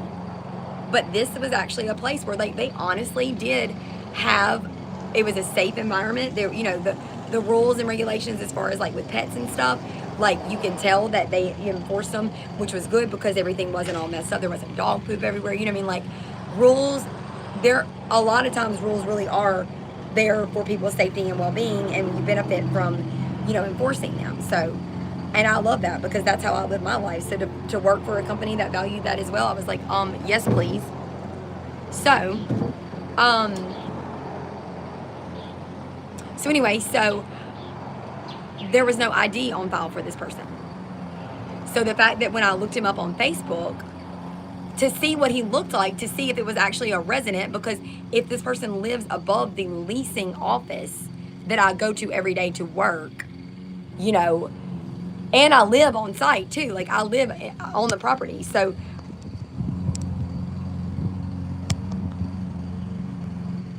okay, sorry. So if I haven't seen this person before, like that's probably, you know what I mean, like that would be a good indicator. If I'm like, oh yeah, I've seen that person, they have assigned parking spaces and stuff, you know. So it's like again, these are things, these are policies and things that do ways in which they conducted business for that reason. So when I look them up on Facebook, I'm like, oh, well, look at that. Like, that's so-and-so that lives 2 doors down, who's lived here for 2 years. And I do know, not because I try to be best friends with everybody, but a lot of people do, you know, that was a property where people would, like, come in there and, like, hang out in the leasing office and stuff and got to know the staff. So I wasn't like, hey, guys, like, let's be best friends. But I did know her. Like, I knew who she was. She's actually from North Louisiana, like me.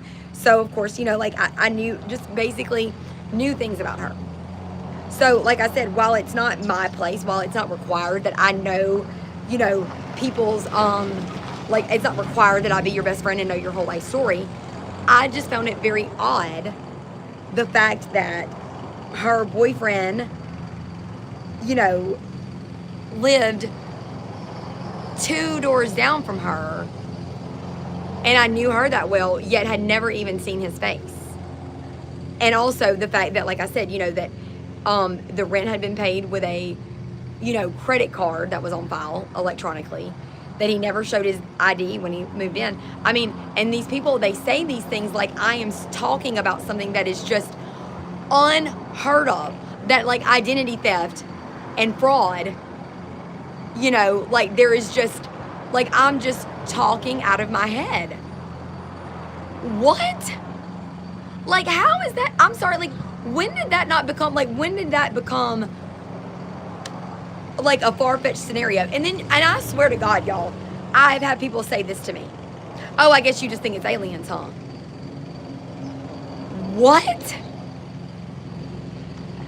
I'm telling you that the apartment that we are leasing to a person above our office in the property that I am the assistant manager and in charge of running, I'm telling you that there is a chance that someone stole their identity. At the very least, I mean, like, granted, somebody's paying for it. You know what I mean? Like, somebody's paying to rent this apartment. But if it's not the person that they say they are, what are they doing up there? I feel like it's probably not something legal or safe or like wholesome and, you know, like for charity. Why else would you want to lease an apartment under someone else's name? And they were looking at me like I literally said, I think there's aliens, that aliens came down from the sky and a UFO landed on our roof and are renting out this apartment.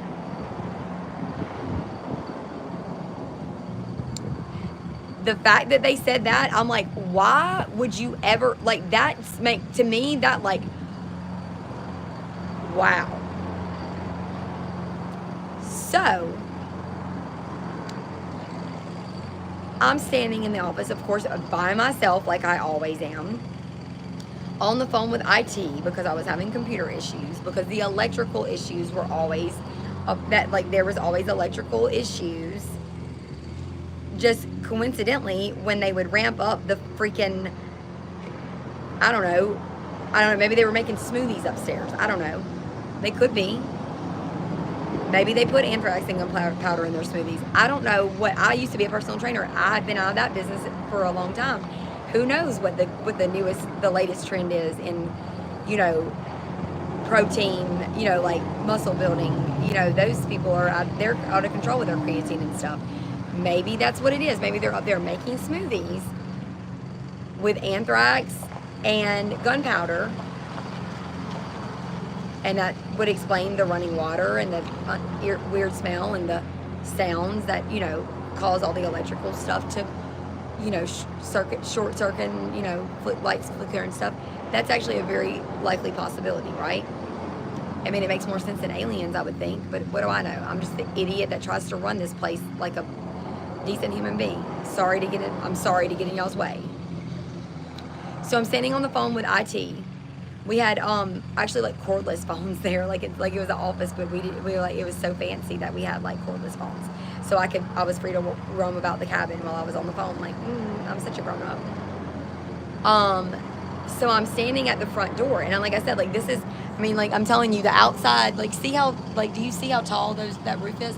Like the porch, like, or not the porch, but like the area outside, like before you walked into the office, I mean, it was a very nice establishment. It had very high, like almost like just like the thing right here, like this awning thing. And that chandelier lantern thing, which was freaking huge. And it had like the fake fire stuff in it. It was hanging up there. And it's just so crazy because I'd actually just told my manager on Monday. I said, because I worked on Saturday, I said when I left, I made sure the lights were off that were supposed to be off and the ones that were on that were supposed to be on. But on Sunday when I walked my dog, because I lived there, I noticed that the outside light was not on. And I just mentioned that in passing because I didn't think anybody else had been in the office, but also like you have lights in places of business for safety reasons as well.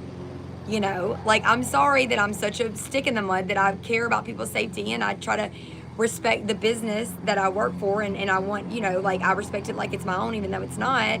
My bad. Sorry that pisses people off that like to live their lives like fucking assholes. I know how much I bother you, you know? But anyway, that wasn't a big deal though. All I said was I just mentioned on Monday, like I just happened to mention in conversation, like, oh, by the way, like maybe we need to check, you know, like I noticed that the light wasn't on when I walked my dog on Sunday. But anyway, whatever. I blew it off. I mean, because it really wasn't that big of a deal, but also everything gets blown off there anyway. So I'm on the phone with IT and I'm standing at the front door. My toes were literally touching like the door, like where the door frame is. And outside is like this. Y'all, this was literally the most traumatic thing that I've ever experienced in my entire life.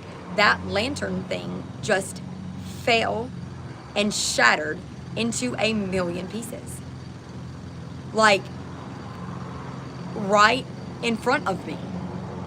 Like, the shattered glass was everywhere. And I don't know if I'm conveying how serious it was, like, with my dramatic version of telling the story, but, like, I really will see if I had the picture still because, like, and of course they cleaned it up so fast, you know, but I did manage, like, I took a picture of it because I was like, what the fuck? Like, oh my God. Like, we had pictures on the website that were done by, like, a professional. They paid a professional photographer to come out and shoot photos of, like, paid actors, I'm pretty sure, like, really beautiful people. Like standing outside, like in front of the leasing office, like holding a folder, like doing that, like just like you would if you were to lease an apartment from there. Like someone could have been standing under that when it crashed down and shattered everywhere. And like I said, I don't know how heavy the thing was, but when I looked up, the wires were like just strayed, like strayed's not even a word, like frayed, and just like it looked insane. Not to mention the fact that I did look on the website here recently because this, like I said, like I'm still traumatized by this, but like I saw where they had posted that they were gonna have to close the leasing office, or they were gonna be in the clubhouse temporarily because they were having to do renovations. Like I would love to know what those renovations were for. And I never accused anybody of anything. I was very clear. I said, I don't know what was going on up there.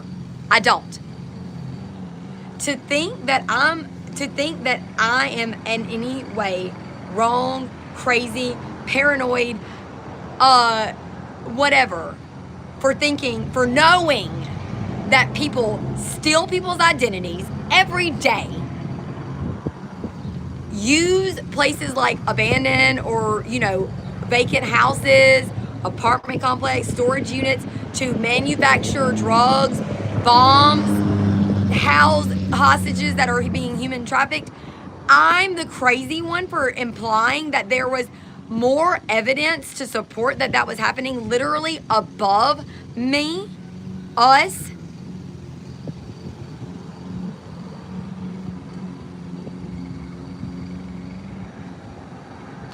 Oh, right, but because I live there and work there, but because my livelihood, my paycheck, and my home depends on me falling in line and behaving like you assholes.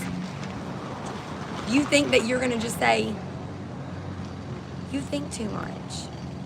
You gotta lighten up. You just gotta do your job and go home.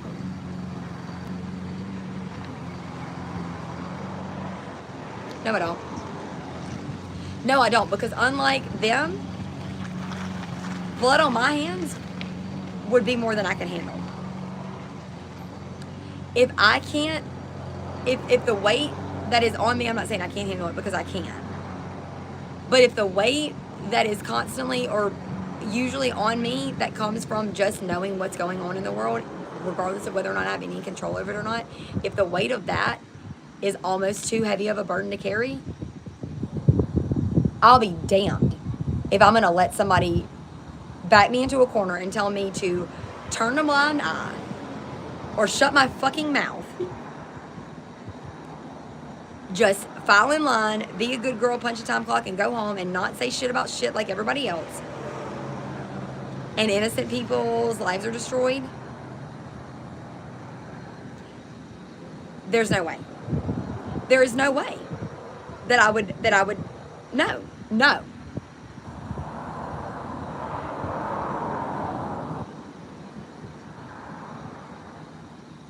The world is backwards. It's upside down. It's wrong. It's sick.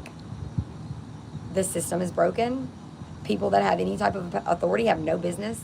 No one, very, very, very, very, very, very few people that have a job, that have a position of power. And I'm talking about, you could be the head clerk at the freaking Circle K. If you don't knock yourself down to size, if you don't humble yourself, really, really soon you're going to be humbled by God. And I promise you, it's not going to be in a fun way. Mr. Charles comes to my house all the time and watches cops. Y'all, I cannot believe the amount of, the episodes that he watches where there are situations where the cop is yelling. I hear him, I'm walking through the house because I can't sit down and watch that shit because I really, why would I put myself through that? That, to me, that's torture. Why would I subject myself to yet again, even more social injustice and, no thank you. But when I'm walking through the house and stuff and I hear it, I can't help but notice these cops say the same things over and over and over and over. They'll even say, I'm not going to tell you again. This guy's got a gun. He's running from you. He's not listening to you. And you're saying, I'm not going to tell you again. Stop running. What? But then they'll say it again. Okay, so you shouldn't tell them that many times, first and foremost. But also, you don't even mean what you say. Even when you say, I'm not going to tell you again, you tell them again, your word means nothing. Yet, you can treat them wrongly and go testify in court, and you're a credible, reliable source, right? Because your word means something then. You are what you did. What did she say? And in plain sight you hid, but you are what you did. And I'll forgive you, but I'll never forget the smallest man who ever lived. Taylor Swift, you are a fucking gangster. I love that shit. But it's true. The way a person does one thing is the way they'll do everything.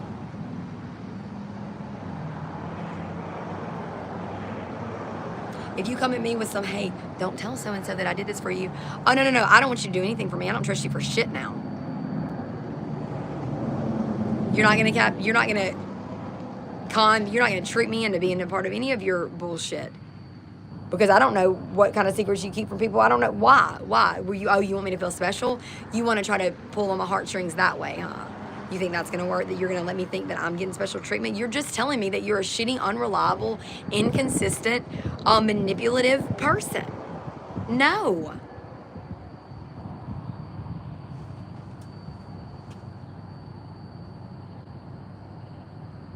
Enough is enough. You know what I mean?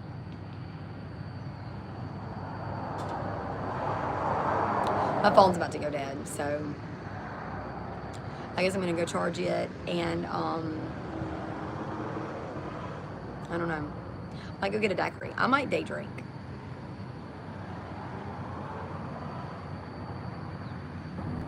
Yeah, that is what I'm gonna do.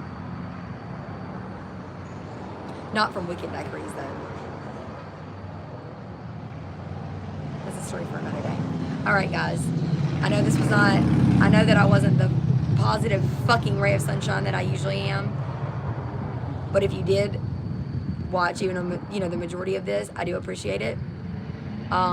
It's not for nothing. I'm not an angry person. I actually don't have hate or anger like inside of me. I actually am full of the Spirit of God, and it's joy, and it's love, and it's happiness, and it's forgiveness, and it's compassion and understanding and peace, the peace that transcends all understanding, as a matter of fact. And that is who I am. But Jesus said he did not come to bring peace but a sword. And and I hate to keep, I'm just going to keep quoting the lates and the greats. Another very fine man, he wasn't Jesus, but he was damn close, said you got to know when to hold on, know when to fold on, know when to walk away, know when to run. You never count your money when you're sitting at the table. You know what I mean? So that's good lessons to live by. Also, hold on loosely, but don't let go. If you cling too tightly, you're going to lose control. Don't get your lust from the rich man's gold. All that you need is in your soul. And listen closely to what I say. And if you do this, it'll help you. Some sunny day. All right. So, anyway. Okay, guys. Well, like this, reshare it, repost it. Guys, let's get the numbers up, because I don't say that when I'm just talking just to be, funny or just to hear myself talk. I don't really typically ask. But, when it's things that I know matter and that they're really, I feel like I've had an obligation to say these things on behalf of God, who I really am a servant of, a servant. His wish is my command. You know what I mean? When it comes to stuff like that, I think that it is important that I at least encourage you guys to, like this, share this, follow my channel, just repost it, whatever it is, so that we can really get the narrative out there, Because every time that I am able to say this stuff with confidence, and I don't have somebody putting down in my head saying, oh, well, you're just doing this or you're just doing that or whatever, the less, I'm getting more and more confident in the faith that I know, and the truth that I know is the truth. And that is, that these are things that you can't bully us to silence us and trick us into believing that things aren't what they are. You can't do that anymore. Those times are coming to an end. They are. Anyway, okay, I love you guys. Take care. Use your blinker. Always use your blinker. No sex in the champagne room. Ever. Never. No matter what a stripper tells you. Drink your champagne. By all means, drink your champagne. You can drink champagne in the champagne room. No one said you couldn't have champagne in the champagne room. But you don't want champagne. You want sex in the champagne room. And there's no sex in the champagne room. None. Okay? All right. Bye. Peace out, Girl Scouts.